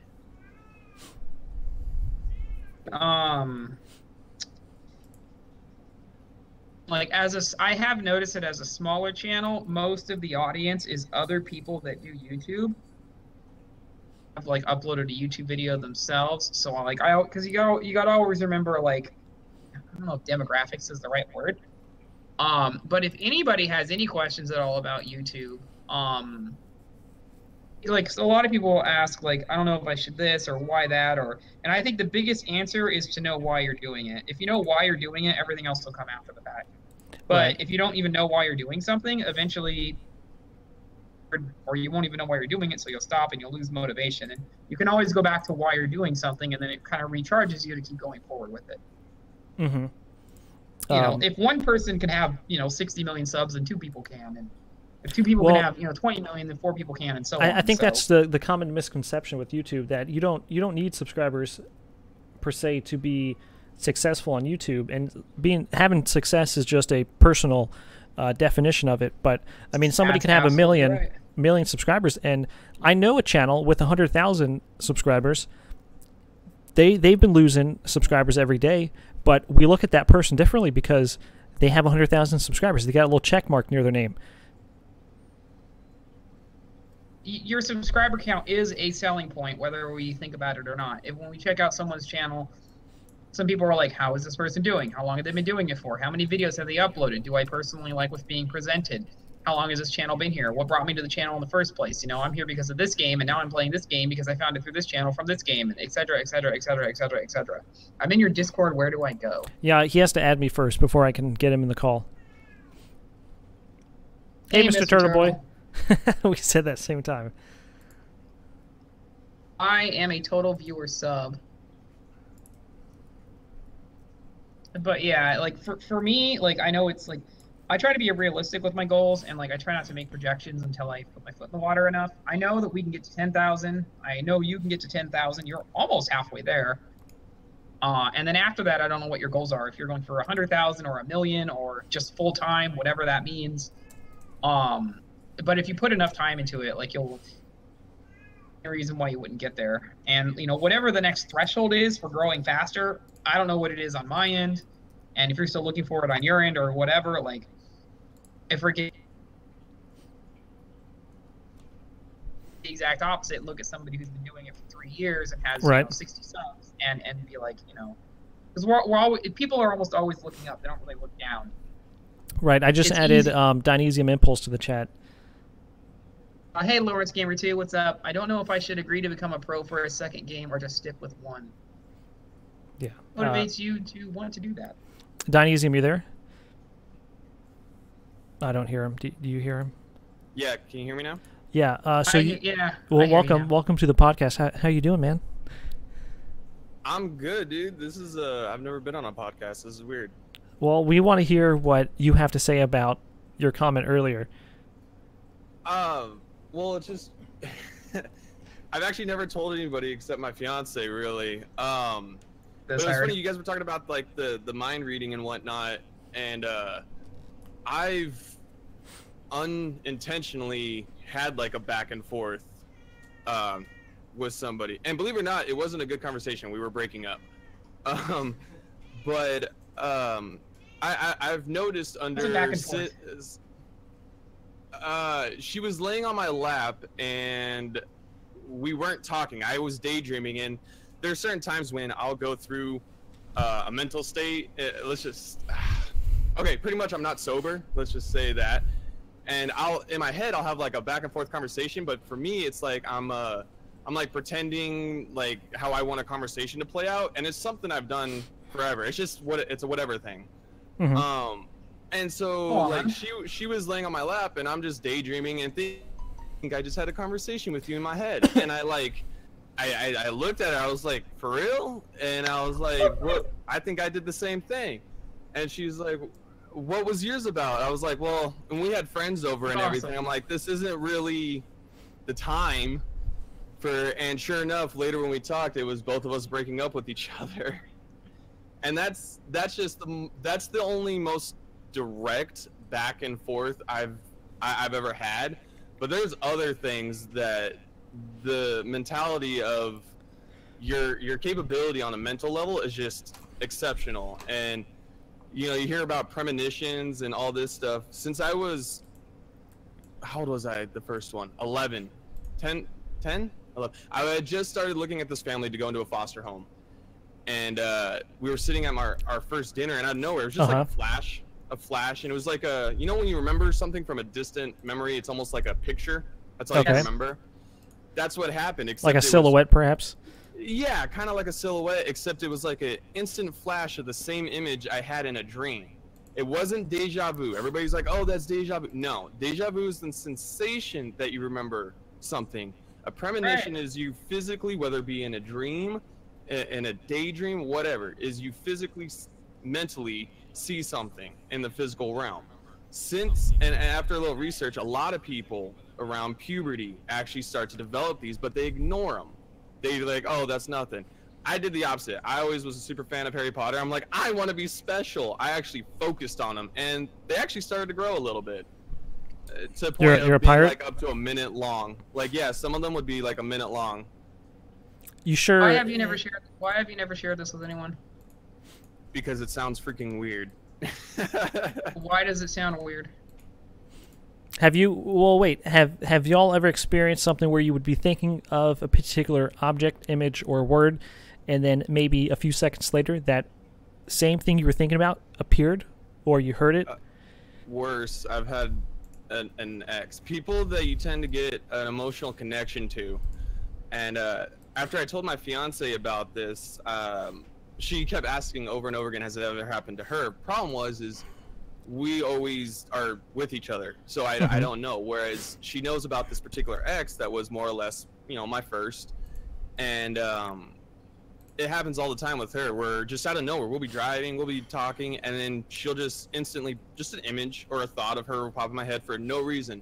Less than 24 hours later, every time she ends up calling me or texting me or whatever. Never, and this is, we haven't even been together in almost 10 years. You know, it's been a long time, but I have found with certain people that you gain an emotional connection with, it tends to be much more prominent. Other people who are similar to you, the more similar they are to you, the easier that is, or the more likely that is. Kitty's just giving me weird looks. Guys, don't think I'm super weird. You're 100% weird. I'm just kidding. If you're weird, then we're all weird. We're all weird. So. I hope we're all real. We're all real. No, we're living in. If you want to go down that road, we can have that. We can have that conversation too if you want. That would start the Jim Carrey conversation. Sorry, go ahead, Division. I don't even remember. I was just, for some reason, I was thinking of that that movie 23 with Jim Carrey. The moment you said Jim Yes. Carrey, I was thinking of 23. Is it bad that 23 is actually my lucky number? Before that movie came out, and then it was like, oh, look at this movie, 23, and I'm like, I might need to rethink my lucky number. Well, I think 23 is a very particular number, and I think they chose that on purpose, or maybe it was based on something. Maybe it was just based on something, a true fact, or maybe psychologically we want to think of that number. I don't know. Mine was my football jersey in high school. I'm checking my. I think it has to do with how many uses the number 23 has in mathematics. I'm not 100% sure on that. I think that's what it has to do because it can be used differently. Along with it, I believe it's a prime. I want to ask both of you a question, and it might be a weird question, but if you have an answer, I'd love to hear it. Are you guys okay After with what that? I just explained, and nothing's gonna get weirder. Please don't try me. Go ahead. If I was to ask you the question, what are you? Would you have an answer to that question? I'm a pirate. You're I'm a pirate. wizard. Yeah, he's a wizard. I'm a pirate. What are you? Did you just say weird wizard? No, I said wizard. I did say it weird though. Depends on where the question is coming from. By the world's terms, you know, we're people and we're human beings. But if you ask anybody individually, most people just accept that because that's what we're taught, and we never. Jermaine says he's a primate. I saw that. But if you ask individuals, people just accept that they're people or humans, you know. But like, Are we? Aren't we just animals on this planet surviving to be the dominant species? We are very sophisticated animals, is what we are. If you go by that, and that is correct. At the end of the day, we're nothing more. We're just an animal. We just happen to be able to communicate more thoroughly than any other. We can do ridiculous stuff, and unfortunately, some of those things have led to some pretty bad things in our history that suck. I was gonna go with horrific. Yeah. I'm a real boy. Yeah, says Josh. See, the thing is, what one person can look at as horrific, another person can look at as amazing. Extreme examples of this are having a baby. Some people have a baby and it's the most amazing thing in the world. Other people have a baby and go, I'm checking out. And Is it a stupid baby? I mean, by definition. I mean, stop wetting yourself. What? You're 3 months old. Yeah. I mean, it's a real. I think about it. I mean, how it must have been beyond, you know, the age where we actually started developing babies inside. I think perhaps maybe we I don't know. It's a great question, man. Why don't babies come out ready to survive the wilderness and the earth? Like other animals. I have an unethical question. If you have ethics. Go ahead. Ooh, yes. If you could and escape death, but in order to do it, every so often you had to take someone out, essentially, in order to extend your own life. And you only had to do this, every so many years, and you take whatever years they had left and you get them. Would you do it to extend your own life, or would you not go that Pirates far? of the Caribbean do this? I don't know, but I think I would. I would do this. Yeah. I didn't even think about it. Yeah, I'd do it. I mean, 6,000 people are dying a day, regardless. Yeah, but if you take someone out who's going to die tomorrow because they have cancer, you get 1 day added to your life, so that doesn't really do anything. You might have to start taking people out. Yeah, but then how would you know how long that person was going to live, regardless? That sounds like a Hercules fate thing. Like, we don't know what their timer is at the end of the day. And would we know what their timer was? Like, so is it a guess? Unless like, okay, I think I have another few years left, but we take out somebody who only had a day left, and then the next day comes, oh, I'm already dead. I shouldn't have took that person out. It's too late. Best answer I ever heard from this question is someone said they would become a doctor who helped people with assisted suicide so that they could do it and everybody would get what they want. And I'm like, that's a freaking genius answer. It's a very good answer to that question. Hey, Grayson Bedford from Life is Amazing's channel. How's it going? Bad people like if Hitler was alive. Now, it's funny, we brought up Hitler. There's an awesome series on TV. I'm not sure where it's at, but it's called Finding Hitler. And it goes into how the U.S. spent millions and millions of dollars in FBI investigations to try to find Hitler because we don't really have proof that he died. And these documents just became unclassified, and they travel to like South Africa and South America where there's German-only towns, 100% German-only towns, and they try to find Hitler because they have proof that the body that they found with the bullet hole was actually a female body. It wasn't a male, and they don't really have, as of right now, like nobody wants to talk about it. They don't know if Hitler was dead there or not. What it was is he committed suicide in the bunker with Ava Braun, and like they only have the female body. They don't have the male. And why was there a bullet hole? I thought they took suicide tablets. See, we all don't know. It was cyanide, but he also. Thanks, Scoobs. I appreciate that. Think about the psychology of someone trying to do what they were trying to do. Hey, Lunar. It's very unlikely that he escaped and went somewhere else. For him, I imagine it was an all or nothing for his goal. He wanted to create what he wanted to create, and when he knew it was over, that's like the ultimate form of like depression. Like you want to change the world because of what you are doing, and I'm not going to get into all the other stuff. Unfortunately, is it really over? Look at America nowadays. We got more people supporting Hitler than anybody else right now. And if you go into that I don't support. I don't. I'm just saying there's been a lot more open.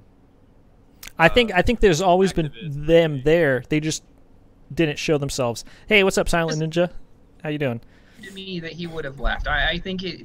I mean, I don't know. I wasn't there. I mean, you go far back enough in history, you don't know. But it seems to me it's pretty unlikely that he didn't come to the conclusion that like, well, it didn't work out, and there's nothing. It was like.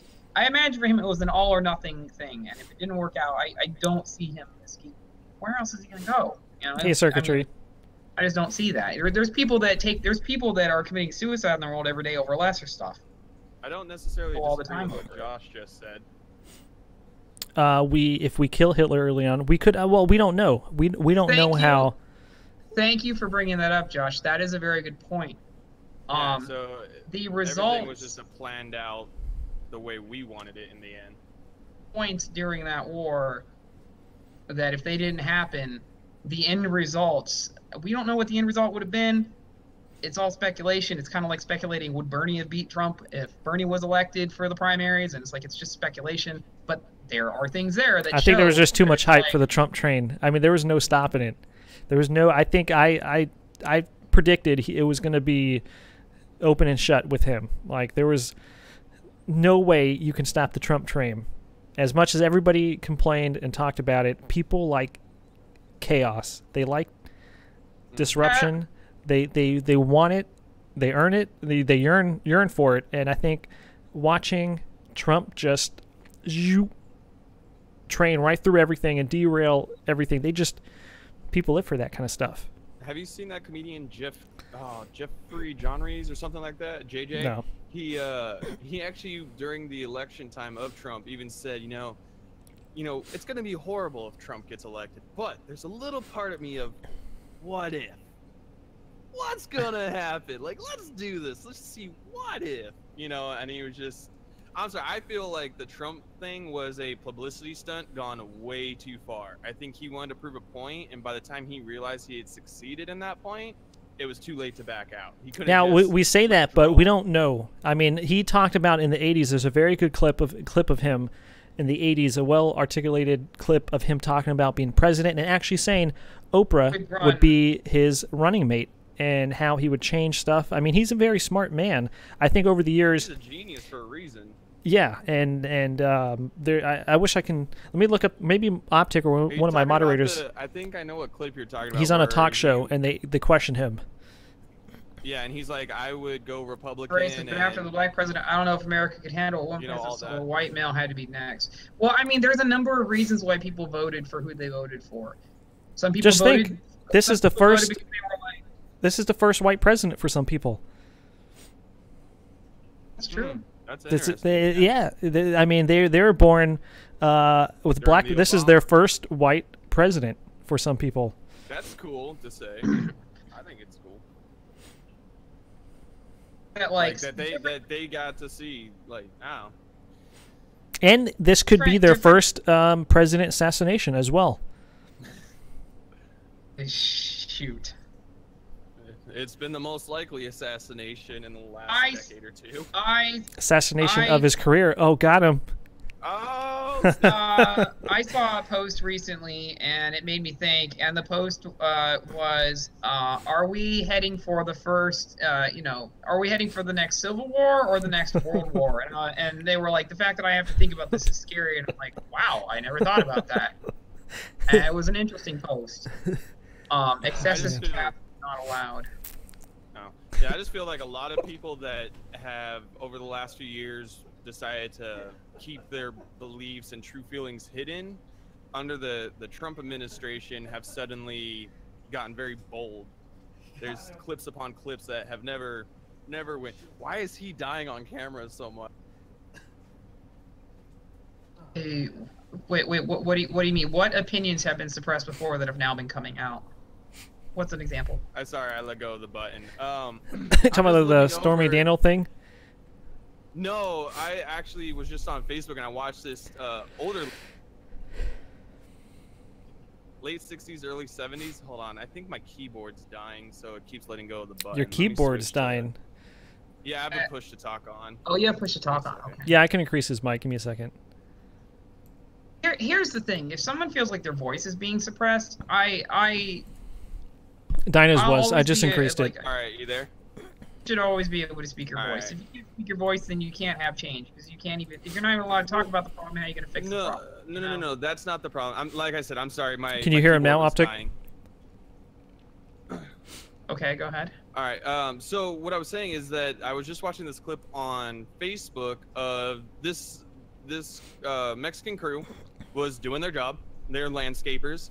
And out of nowhere, this maybe 65 to 75-year-old lady, white lady, comes out and starts literally reciting one of Donald Trump's speeches that he's given to this clearly an American citizen. Like he's like perfect English, no Mexican accent at all. Like this dude was raised here. He even says he was raised here. But she's like, you and your friends here just sell drugs and do all this.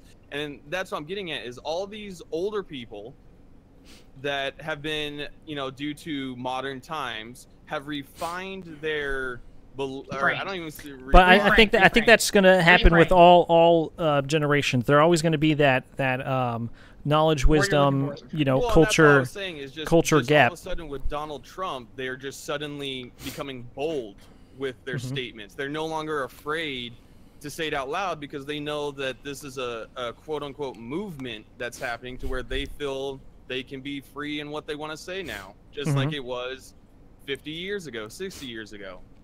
Hey, wait, hold on a minute. You're saying that you're not free to say what you want to say before this current presidency? You couldn't say anything? Because people... I'm not saying. I've always felt free to say what I want to say. I'm saying they felt like they were ashamed of their own beliefs, and now that they don't feel they have to be ashamed anymore, here they're out in broad daylight saying all these racist terms and beliefs that they would have not said 5 years ago.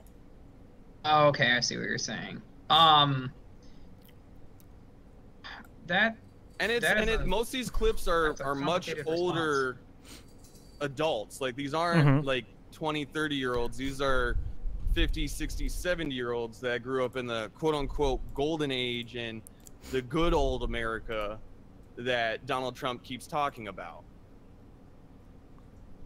Very interesting. You know, like, the biggest thing is we can't change the past, but we can learn from it. And, like, if he does a good enough job, he'll get reelected in 2 years. And if he doesn't, someone else will get elected. Like, you know, the biggest issue isn't, like for me, one of the biggest issues I have is, like, look at the number of people that didn't even vote. Somebody are like, oh, this presidency sucks. And they're like, oh, who'd you vote for? You know, or that comes up and they're like, oh, I didn't even vote. I'm like, oh, then, like, really? Like, maybe you should fix that problem first. And then increase their political apathy. You know, get more involved, perhaps. But I mean, to be honest, I mean, Bill Burr said it the best on one of his stand-ups. Okay. Yeah, I mean, Trump. It's not going to affect you. Is Trump going to come home and cook you dinner? I mean, it's not like. The other thing, it doesn't affect your daily life. It's not going to affect the daily life. I mean, you're still going to go to work every day. You're still going to put your pants on. You're going to go do the chores. You're going to go to your job. He's not coming home. He's not cooking your dinner. Nothing's going to change. Everything's going to be fine. So everybody needs to, you know, simmer it down a little bit. And Bill Burr said it excellent on one of his skits. No, I'm not at all blaming Trump for people's actions. They got to be responsible for their own actions. And that's what it comes down to. It's just, I feel under this new administration, people have gained courage in the wrong manner. Right. And that's all it is. It's you're still responsible for yourself. At no point am I like, oh, well, that white lady just cursed at that black dude because he's black. That's not Trump's fault. That's that white lady's issue. You know. Now, this is probably a stupid question to ask, but what is wrong with somebody projecting what they believe in, even if most other people don't agree with them? If all they're doing is talking and not actually physically doing anything to that person. Right. But words are probably the most powerful thing in our society. People underestimate the power of words, especially with nowadays where everything is words. Everything is words. Media is words. Look at us right now. Me and you are no-faced on Division's channel, but yet people are listening. Panda says she disagrees with us right now. It is affecting people's lives. No, I know that, See, Panda. that's the thing. I agree. It is, but in a way, what I was trying to say is you're still going to live your life. Powerful. Yeah. On everything. It's just everything has an effect on everything. It's just how direct is it? That is correct. There is a limit of, you know, how much will you let yourself be affected by this. You know, you can't be like, oh, this person just said all these hurtful things. I'm gonna go cry for 3 hours in my bedroom. No, you don't. But it doesn't mean it didn't affect you at all either. Right. You know, I got enraged watching that video of this dude doing his job. I got mad for him. He was calm as all get up. So it's like, you know, Monster it makes me ashamed right now of saying, I mean, granted, yes, my dad is Mexican. He's full-blood Mexican. I'm half. But I don't look it. You guys, a lot of you know what I look like. I'm white as the you're a vanilla ice cream. You're a wizard. I'm a wizard. Yeah, I think Feline was going to say something about Logical. I saw Logical said you ought to check out the show Hate Thy Neighbor. It's insightful for sure. I don't know what that is. I can check that out. I also don't know if it was directed at all of us or one of us or two of us. Sorry. the most interesting thing I would say I've ever seen on one of the most interesting things I should say I've ever seen was this video is like over 6 hours long, and it's on YouTube currently. I don't know if it's gonna stay on YouTube. Hours long, and it's like it's a different perspective on World War II, and I learned a lot of things from it that they're never going to teach you. You know, like I imagine, you know, like we learn stuff in high school and through history class about, you know, history, but if you learn about history through the education system in Britain, it's going to be a little different. If you learn about it in Germany, it's going to be a little different. If you learn about it in Algeria, Libya, Sudan, anywhere in the world, it's all going to be a little bit different. And when I saw this, it gave me the perspective that was outside of this perspective, and it basically taught me that there's like no good guys or bad guys in war. It's just war and people fighting for what they believe in, and if it includes eradicating the enemy, then, you know, for you, you're the good guy, the enemy is the bad guy, and for them, it's the other way around. And start throwing morals and ethics into it, it's like, okay, well, you're making yourself the good guy by saying that, and them the bad guy. Whereas, you know, I mean, there's all kinds of things that you could say. I mean, I don't know how many million people died in that war. You know, so there's literally millions of perspectives. I'm sorry, dude, you're smart ass. Got me. Oh, friendly family. Sure. Friendly family, man. Sorry. Friendly family. Oh my God. Demonetized. Directed at everyone but Feline for sure. I'm so sorry, dude. You know, I bet what we're talking about will get me demonetized regardless. I'm pretty sure. Stuff. Why would we get demonetized just for talking about? You ever watch a Philip DeFranco video, and he talks about his videos always getting demonetized just from what he's talking about? It's not about the cursing, but it's controversial perhaps. And we did talk about a few stuff. A religious channel that did the same thing. They had a channel brought down, or their channel brought down, and they're nothing about. They're just history guys, but they talk to it about a religious angle. Oh, really, Panda? They had their stuff brought down. You think this channel will get demonetized because we've talked about politics and no, just this video. I should say. Why though? We haven't even made. Hey, YouTube is crazy like that. Watch, we'll see for sure later. Right now, if I could if I was trying to not have this video be monetized, I could do a way better job. Okay? Well, I did say a few things about Trump that could get that you know, Autobot. A little flag. Yeah, a little flagged here and there. I mean, I can actually check it right now to see if it's demonetized. What, like they have like it's the same algorithm for checking music. They're just looking for keywords like Donald exactly. Trump. What? We'll call him Orange Hair for now on. Oompa Loompa?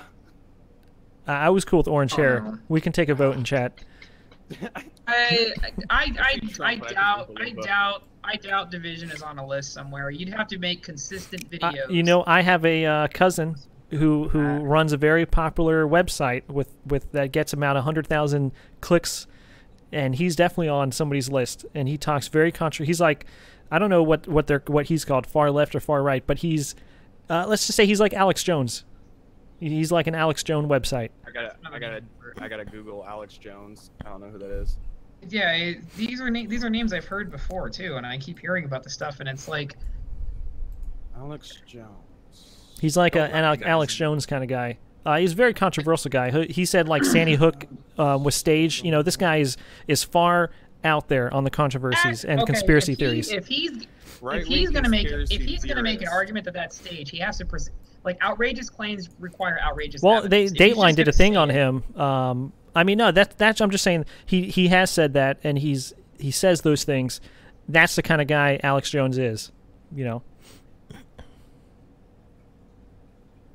And kind of weird. I mean, the other thing is, like, if I take myself out of the current perspective and try to put myself in the perspective of YouTube, I imagine every single decision they make is because they're coming to the conclusion that this is better for the business. The business has a very, and when I say the business, I don't mean YouTube, I mean any business. Right. Always has an ultimate goal, to succeed. Without succeeding, you die. So it's succeed or die. So whatever it takes to make the business grow, that's what you go towards. And if they're doing things on YouTube that people don't agree with, then they still have to be coming to the conclusion that it's worth doing in the long term or the long haul as a business, because if they didn't, they wouldn't make those decisions. YouTube has become pretty PC in the last few years.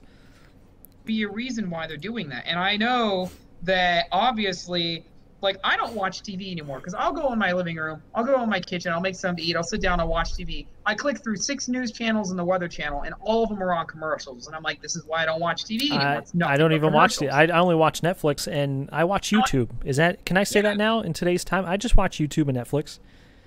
I go on. What I go on when I eat now is I go on. I check my list of subscription channels, and I'm like, oh, Division's on, or oh, someone's on. I'll watch and hang out for a bit.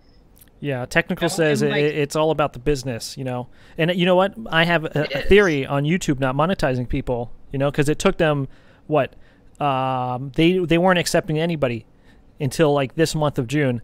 I think it's because they didn't have the money. There's a lot of people talking about how Google didn't have the money to monetize people's channels. That's why it took them until last month, June, to start monetizing people. They didn't have the money from the advertisers. A bunch of people got monetized. Like all of a sudden, everyone was saying they got monetized in the past. Like 2 weeks. Just this morning. Somebody else I follow just got monetized just this morning. They did that announcement where they said they were only monetizing people with the most views at that moment, and then they were working their way down. Forget how long you've been waiting. They're only doing it for the money. Oh, because if they did that, if they did the biggest channels for the first 6 months, they would have the money to pay the smaller channels. Yep. So it was like effective and effective. That actually makes sense. I got monetized with my friend, and we were waiting the same. There's a lot of us smaller channels all got monetized the same day. That's crazy. I saw it on Reddit. There was some post on YouTubers on Reddit. It's a moderate sized subreddit for people who are like the smallest channels of YouTube and starting out. And there was like a bunch of posts like, I got monetized today, and like 18 people were on that like there, and I'm like, okay, obviously there's a pattern here. Right. But like in the end, to get monetized, that should be a good thing, you know. Whatever it takes for YouTube to get to that ultimate conclusion, you know, then you know I can't complain about that, you know. And like the requirements for getting monetized are incredible now, but if you were getting monetized, if you monetized your channel and you were getting like, you know, $5 every 3 months, like, thing is they're prioritizing people who are in it for the longer haul, so it'll probably be better for the people who are more serious anyway, and the people who make spam channels or aren't really serious about it, well, like, YouTube doesn't have to. YouTube can put its resources and its time into what's better for it in the long haul. So business is business at the end of the day. These days, coin in the world these days, sadly. Well, that's the thing. If you want to, because like money is what it is. All right. Like I've been trying to figure out what's been going on, because like Division knows I'm relatively a late bloomer to social media and whatnot, especially YouTube. But what was the whole ordeal with that dude? I know who, but I can't remember his name. I know he stuffed his midget friend into the suitcase to fly to Italy, but he did something about sponsors, or there was something, and that's why everybody got demonetized. Well, no. You're talking about the Logan Paul thing? Yeah, He filmed. Okay, he didn't do it. His cameraman. So a lot of people are giving Logan Paul. Logan Paul has a business. There's people that do his videos for him. Logan Paul doesn't actually make the videos. So the cameraman filmed Logan Paul at Japan's suicide forest. It's a very popular place where people go and, you know, suicide. If you want to see chances of a dead body, you go there. Yeah, no, that's where they go to do their thing there. Yeah. Well, he filmed it. He put it on the thumbnail of the dead body being hanged, and YouTube accidentally made it trending #1 spot. So everybody on YouTube saw the video, and he didn't blur it. There was the video of the dead body, and he put it in the thumbnail, and YouTube accidentally trended it #1. So everybody on YouTube saw dead body, thumbnail, actual dead body in video, unblurred, and it was trending. So YouTube messed up big, and so that's when all the advertisers were like, whoa, whoa, whoa, whoa. And then we got demonetized, and I think that's why they weren't going to monetize us until June, until they had the money. Because everybody pulled back. They lost a lot of people. YouTube lost sponsors. They lost a lot of people, and so a lot of people say it wasn't him. It was him. Well, yeah, Logan had to approve the thumbnail. Well, I don't even think he's only like 24. But I mean, regardless, you don't put a dead body on a thumbnail. And plus, I don't even think it was him. I think it was his production management. demonetize on every video because I swear. Yeah, my first like 30 or so videos, I'm not even gonna try to apply for monetization because when I first started, I was cursing a lot. Now I've cut back on it, and I don't think I've cursed in the stream yet. So the internet has brought us together and torn apart at the same time. Yeah, I agree. I think we in the most recent years, everybody on the internet has been, you know, it's like giving them a voice, and so everybody is. We're able to hear more voices, but actually, you know, create more negativity with everybody because more people are coming out and talking on the internet. They're saying their true thoughts without any fear of. You got the protection of the screen. I can punch my screen because that's how it's perceived. No, like, if you see something that's negative or something that most people don't like you can never forget that it's always coming from somewhere. Like sometimes when people say things that most people don't agree with, there's a reason why that person is saying what they're saying. People don't listen to them. They don't understand why people aren't listening to them. So instead of making better presentations, they just scream and speak louder because they don't know what else to do, and that actually just makes the problem worse. And like if any conversation can happen as long as going into it, the parties involved coming to the table can say, no matter what, at the end of the day, we're people, and when we walk away, we can still be cool with each other. And then you can talk about anything as long as you never forget that. Like, you know, doing YouTube right now, essentially. Like, there's a commonality, I imagine, amongst YouTubers. And I know there is in the Magic community for anyone that plays Magic, because in the Magic Gathering community... You got to elaborate. Some viewers don't know what we were talking about earlier. You just went straight into the Magic community. You got to tell everybody what you mean by that. Play Magic the Gathering, the trading card game. A lot of people go to tournaments when there's like a big tournament in town, because there's circuits that go around the country and do tournaments in different cities. I just did Pittsburgh and Roanoke this month, and next month I'm doing Magic the Gathering. Oh yeah, she's full-time Magic the Gathering player. She's esports card player. Well, I used to time, and then I turned my exposure into a business, and now I do that because it's less stressful. Oh, tell them about well, I don't think Dynesium Impulse or the viewers here. Just tell them briefly your card art thing as well. I mean, can do that, but that's the point of what I'm saying. That's funny. Yeah, I do Magic the Gathering trading cards. Sorry, I was typing Bank Heist in chat. Okay. I saw. If you have a card and you want to get it customized and make it look special, I do that for art on the cards. I extend the art over the border, and I go to events and I do trading and selling on the floor. I'm the business person, I'm the art person, I'm the trader, I'm the investor. Then I take some cards home and keep them, and like there's a market for the game. It's kind of like a stock market for cards. So I'm doing a number of things in it. There's really no one word to describe what I'm doing. Stuff. So that if you go to a Magic the Gathering event, a large Magic the Gathering event stateside, chances are I'm on the floor somewhere that weekend. Especially if it's opens on the SCG tour. I don't do Grand Prix as much, but I will go to Grand Prix depending on the format and location. I completely forgot where I was going with what I was saying. Oh, I think I just briefly asked you about that. Yeah. Yeah, in Magic the Gathering, there's a commonality, because like the Magic Gathering community, there's a lot of people in the game who, like, when you go into the tournament, you go to your local game store, you're playing around the kitchen table, you're, you know, whatever it is, everyone comes into the community and it's like, oh, you're here for the game, I'm here for the game, and everyone just focuses on the game and they care about the game, and the real life differences that everyone has, you know, is set aside. And if we can do that for any issues, you know, then we can get somewhere. And like the game kind of brings people together that outside of it, like I've seen people on both sides of the extreme where like there's clearly, when somebody's wearing like a MAGA hat, there's clearly a Trump supporter in the room, and then somebody's like the complete opposite of that by whatever they're wearing. They're a clear Hillary supporter or communist or supporter or whatever. But like everyone comes in the room and they forget about the differences and they just focus on what they want. And the biggest thing that's going to bring people together actually, if you want to solve all the problems in the world, this is a horrible solution, but it will solve a lot of problems.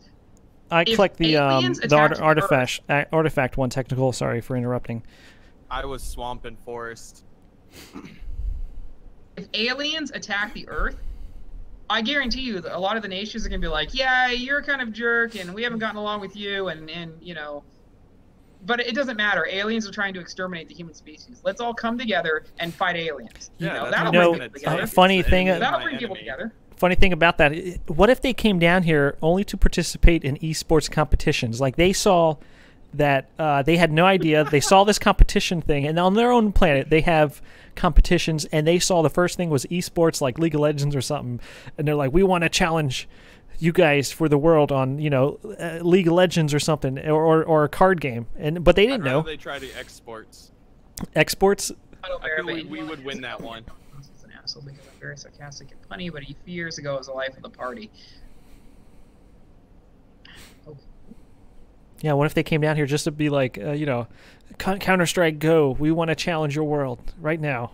We're professional CSGO players on our home world. I do know, like, all the other problems that we're having, like, will be secondary, and if we can get to a point where we defeat death the way that we know it as today, and we can live indefinitely for as long as we want, and we all start focusing on that, you know, then we can all agree upon, like, okay, yeah, I want this fixed, you want this fixed, let's do what it takes to get this fixed, and screw all the other crap.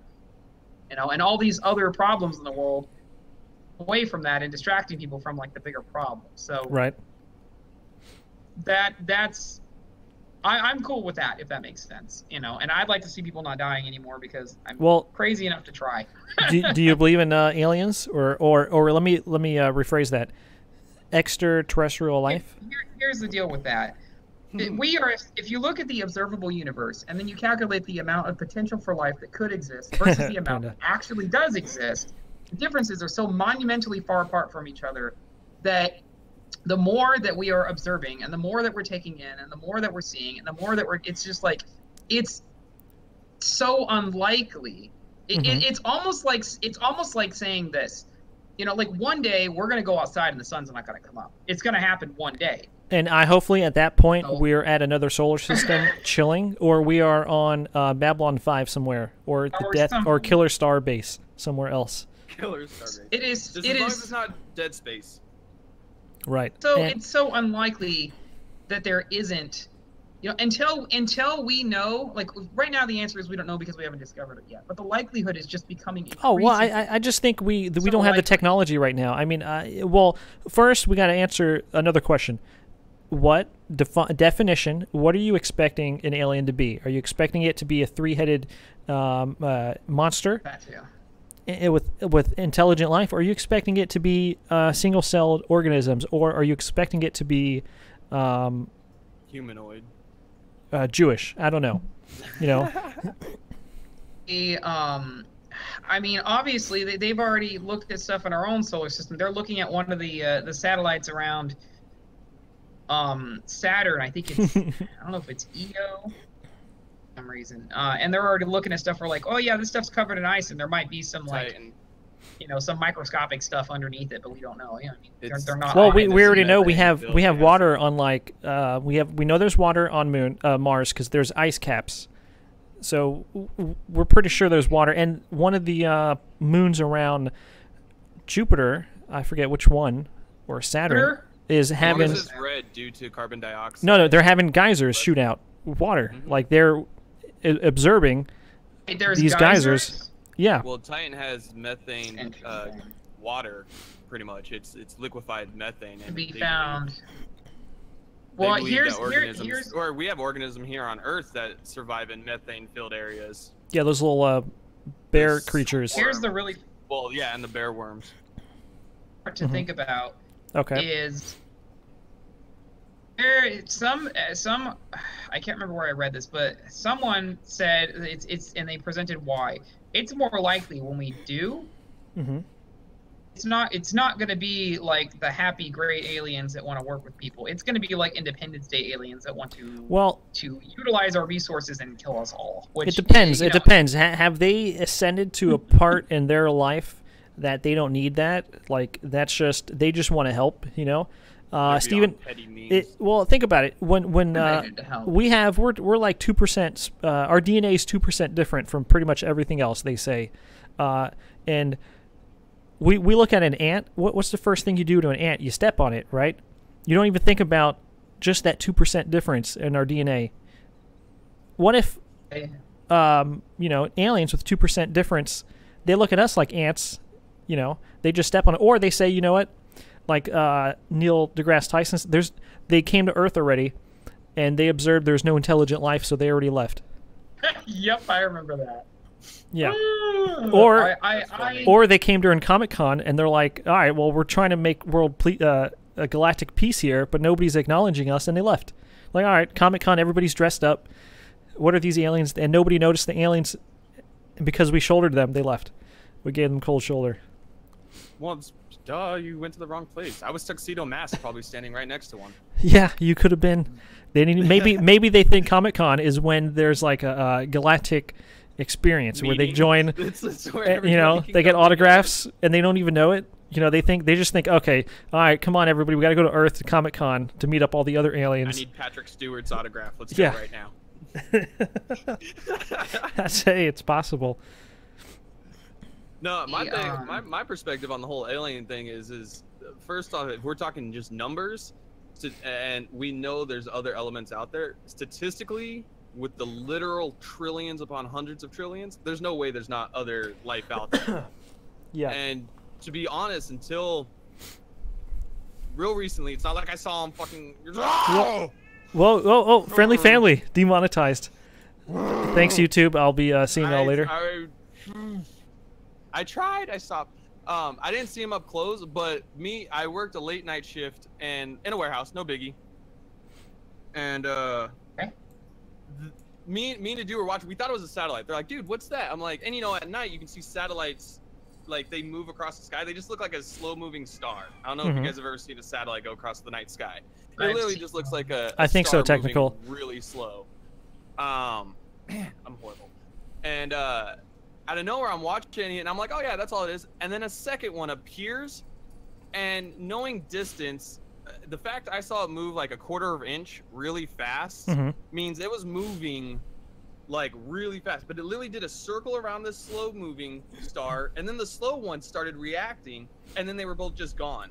Like they did this weird little sort of, and then I'm like, and my coworker who was, God, I think he's like 48 or something. Well, you saw this in the space? This was like at night on our night break. I literally saw this. Like I said, I didn't see, but we don't have technology that allows space propulsion of that manner. So I don't know what I saw. Well, how fast do you think we can go up in space? Well, technically it's limitless without zero friction. We would just need a propulsion system strong enough. Oh, one second. God, what do you do for a living? Right now, I just had to switch jobs. Half my Netflix is science stuff. I watch nothing but like. You're explaining rocket propulsions and stuff. And I'm like, hold on a minute. What do you do for a living? I need to know now. I watch a lot of science documentaries. Oh, but okay. no, that's all I'm saying is for fun. I like expanding the knowledge and trying to think outside the box, because not everything is within our own reality of sight. So we got to be willing to look outside our own perspective to see the truth. Understand that everyone has their own individual reality, and some don't even realize it. Hey, it's Pickle Panda. I seen something do a figure 8 real quick and disappear. Or figure 6 real quick and disappear. Actually, now that you say figure 6, that's kind of what it did. It literally started out and went diagonally and then looped around the center one. The center one shot off into the distance, and then it was gone. It kind of was like a figure 6. I never really thought about it. You want to hear the ultimate conspiracy theory that I've heard? And I've never heard anything cop this. Man, you want to hear I feel so bad right now. Yeah, go for it. Okay, what happened? I just stepped away for a second. Oh, no, I was talking about it looks like a Pickle Pirate Panda. That is so fun to say. Pickle Pirate Panda had seen something do a figure 6 real quick and disappear. And, it was kind of like that. Actually reminded me, like, now that I think about it, that's kind of what happened, is that one came down at an angle and then swooped around like a 6, and then the center one disappeared, like just was gone all of a sudden, and then a split second later the other one was gone. Oh, and I'm just saying how much I am displeased in myself right now over your stream. I feel horrible. Why are you displeased? Why do you say that? Oh no, I'm displeased in myself because I've been working hard on not swearing, and I failed when it counted most. And I'm still very disappointed in myself. Cats will I've be been looking cats. forward to get into a stream with Division. I feel like I just butchered my chance. Oh, that's it. Yeah, you're never coming back. I See know. ya. I'm so sorry. I can't emphasize enough. I have been practicing. Can I It's not ask enough, you? apparently. Okay. Can I ask you a question about that then? Hmm. How did you find the Division's channel in the first place? He spammed me. He was one of my raids. He raided me. I made a. See, that's another thing. I make pirates. I don't wait for them. I like that theory. I like that method. If you wait for it to happen and don't make See, it happen, it'll never happen. If you're gonna wait for people, you know, people may find your channel, or you can go aggressively make your own viewers. So that's what I did. I went to his channel, Pirate Raid. I went in there, made a friend, and I made a viewer. And he's literally like, I can't thank Division enough. Like, first off, he's put my stream on the proper track to become legit. Hey, Chanel. Like, it's just I don't know. I can't thank Division enough, and I feel so bad right now. Head hits the desk. And see, I got another fan who's now a channel sponsor. I rated Angel. No, I met Angel when he had 15 subs, and now he has almost like 600. And I got him from that. I'm going to be to 500 by the end of the weekend. We can talk about YouTube channels. Oh, we'll go ahead, Feline. What would you say are your long-term for both of you since you're doing it? What are your long-term goals, and why are you doing it? Well, I would like to get the rent paid. Ultimately, yeah. Yeah, that's it. I actually went to school for video game design. It's 3D graphic animation and webpage design was the technical course, but ultimately, like, I've had a passion for video games that exceeded just normal. Like, don't get me wrong, as a kid I still went outside, played basketball, played football, I was on school sports. My parents were like, I was always, you know, weekends was karate, but I've always had an exceptional passion for it, and I just knew that, you know, if I'm going to be playing video games anyway, why not make some entertainment out of it? Right. That's when I started streaming. So I've never gone into this with the goal of, let's make some money. But the first time it happened, man, it was $3, and you might as well have thought I won the lotto. You know? But it's just, that's my point, is I'm going to be playing video games anyway. Why not try to make an actual hobby out of it, other than I'm the best out of my friends? Why not we aim a little higher? Oh, why did he make his channel, Panda? And I'm trying to get Dynesium's link in here. Dynesium. Somebody was asking about your channel. Yeah, my channel, like, and oh, maybe I haven't. I was actually gonna say this earlier when we were talking about like safe havens for people to come talk and stuff, when we were talking about the Trump and whatnot. Ultimately, that's what I wanted my channel to be. That's why I'm actually Scythe Riders and it's Dynamism Impulse. Is my channel is meant to be like a central hub. Like, I know you said you have a friend, Division, that his channel's become a hub for streamers. Ultimately, before I even knew that was a thing, that's what I wanted. Is I wanted a safe haven for people to come say their opinions on a game, and whether they agreed or disagreed with other people there, it was still, everybody was good at the end of the day. We all went our separate ways with no hurtful feelings.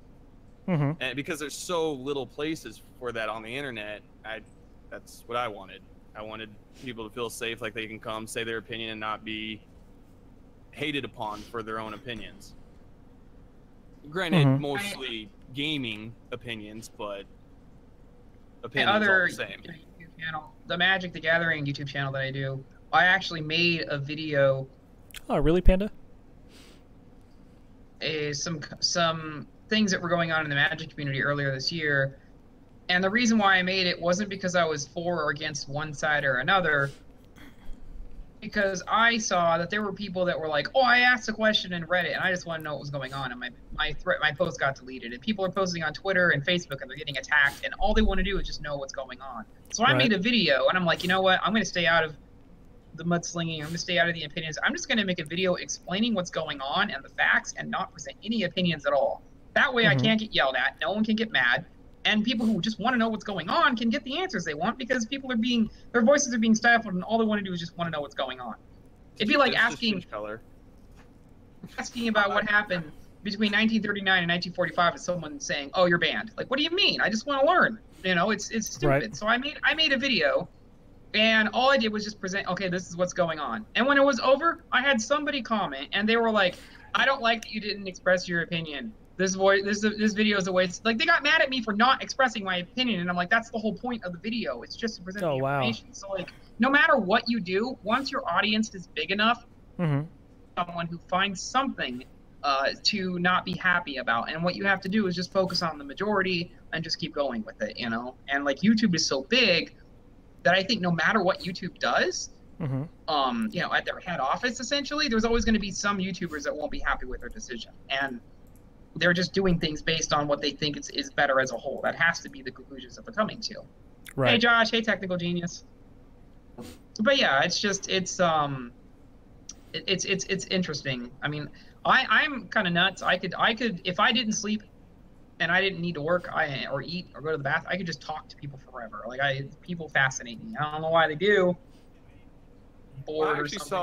I saw a YouTuber. He has I think he was aggressive about how he said it, but I think it's the right attitude towards YouTubing that you need to have. And you know, he even said, you know, you can't please everybody. There is no way to please every single one of your subscribers, and that they're going to agree with you 100% of the time. That's just not possible. That's not realistic. But he said, at the end of the day, your subscribers will stay your subscribers because they enjoy your content. Whether it's not exactly what they think, they don't care. They enjoy your content, and you're their entertainment, more or less. And as long as you're sticking with that, controversy sense. You know, I don't think. Yeah, Panda said it pretty accurate too. What, like saying goes, you can please some of the people some of the time, but you can't please all the people all the time. Exactly. Like, you just gotta be, you just gotta be you. And if the people like you, they'll stay. And if they find that they don't, there's nothing you can do about it. Just move on with your content and be you. Stay true to you. Now, I should say we should start wrapping this up. We've been streaming for 3 hours. Want to keep doing this? I could do this all night. We should come back and do another podcast soon. And I'll have a bar of soap for every time. I'll just if I may ask, how come you don't want to continue for a couple more hours just because it's a long time? No, it's just I gotta go do stuff. I got IRL stuff to do. I gotta go to my brother's and help him build a bunk bed. That's cool. All right, that's understandable. So much more rooms for activities now. Yeah, that was that last phone call that just happened. 2 hours 37 minutes. Oh wow, I must have been here like right from the get-go. And you want to say anything before we go, Feline? You want to do a plug? I would say like, whatever it is whatever your perspective is, whatever you see, whatever it is that's important to you. So, like, know what you're capable of and know why you want to do anything. Like, don't just like, people say it's all the time. They say to believe in something. No, you got to believe in yourself and all that. Like, belief and hope and faith are not enough. Like, know what you're capable of and what you can actually do, and then go do that. That's where you're going to get stuff done, because that's where real change happens. So like, that's what you should be putting your time into, and you know, whatever it is that's important to you, whatever it is that you care about, you know, focus on that. And understand why you're doing something, no matter what. Like, that's the most important thing. If you don't even know exactly why you're doing it, then, you know, then it's probably not going to work out. So. Okay, Dynesium, you want to say anything before we get on out of here? I mean, I definitely think you should stay in your comfort, but you should also be willing to push yourself. That's the ultimate thing, because without that, there's no growth. But I just want to thank both of you guys for letting me in here. I didn't expect this at all. I was just watching, and Division, super sorry for you know what, and it's all good, man. I feel so bad. Like, I seriously hit my desk with my head. But no, thank you guys very much. And this was actually the first time I've ever been a part of a podcast, so that's cool. Actually, that was my microwave. My fiance's making something in the back. I was looking around like, is my alarm going off or something? Like, is that? Should I lift my headphone up? I don't know what's going on in the background. No, but thank you guys very much, Feline and Division, for inviting me into this. When would you want to do another one? That's a good question. We can talk in the DMs maybe next week or the end of the week. Once every couple weeks, I'd have no problem. I don't know. I have some other people I would like to podcast. Like I think Dynesium, I want to podcast with him. We can do maybe a group podcast again. Maybe that's what we need. Most podcasts out there, they have multiple people on there. Maybe we can do some kind of group. Maybe we can try to figure out how to do the video thing where they see everybody on the podcast, and maybe we can eventually start incorporating more people into the podcast. I definitely got a strong enough computer. I was actually already thinking about how to get you and me in the same video link for a podcast, so I know it's possible. It would just be manipulating the delays so we all look like we're talking together and not 20 minutes apart. Right. Well, well, either way, I'm cool with this. So thank you very much. We can talk. I definitely want to do more podcasts. I mean, that's my original channel name was Media Podcast Production, so that goes to show that I started YouTube to do podcasts. I didn't start YouTube to do Let's Plays. And so I thought that name was too long, and I'm like, all right, I need to change it. Sean Plays. And then I was like, The Division. I'll just go with the Xbox gamer tag. But I only did YouTube to do podcast. And so now my channel took its own life. It did its own thing. Let's Plays. Yeah. So I do appreciate you guys coming out. Thank you, Feline. Your link is in the description. Dynesium, I'll get your link in just a second in chat. And I'm going to exit Discord and talk to my viewers for real quick. So thanks everybody, for hanging out. For having me. You're welcome. And thanks again, Feline. Yep. All right. Well, that's a podcast with Feline Longmore. And Dynesium Impulse came about halfway through to that. Let me take this off. Ooh, my ears, my hat. My hat now can come free. Yeah, that'd be cool, Tyler. Technical Gamer. I wouldn't mind doing a podcast. Maybe we can all start doing more podcasts later. Do you guys have any last minute words before I get on out of here? That was fun. I enjoyed it. I definitely enjoyed anytime you can do a podcast for almost 3 hours and not even realize where the time went. That means you're enjoying yourself. You're enjoying the conversations, the people here. Build the heck out of it. I know. My brother technically doesn't do anything like with his hands. He's an accountant, okay? Anytime he has a desk, anytime he has anything like, I don't know, drawer, he called me the other day. Telling me there was a bat in his apartment. He wanted me to come. I said, I'm not touching a bat. You need to call the police or something. I was like, you don't call me. Call an exterminator, man. I don't deal with that. Let's see. All right, Panda, I got you. I'll talk to you in a second. Yeah, he called me. He's like, come get this bat out of my apartment. I'm like, whoa, I don't do that kind of thing. You're going to have to, yeah. But thanks, everybody. I'm going to be in chat for a little bit longer. I'm going to go ahead and end the stream. This was the Pirates Deck podcast. Okay, let me see if I can get the thumbnail to come back up. The Pirates Deck podcast, and Feline Longmore was on deck. I hope you guys had fun. And I wish I could get a set schedule for these podcasts, because I mean, people love just hanging out, chilling, talking on podcasts. I love hearing other people's experiences and what kind of wisdom they're going to give me. So thanks, everybody. And I'm going to be in chat on the YouTube chat for a little bit.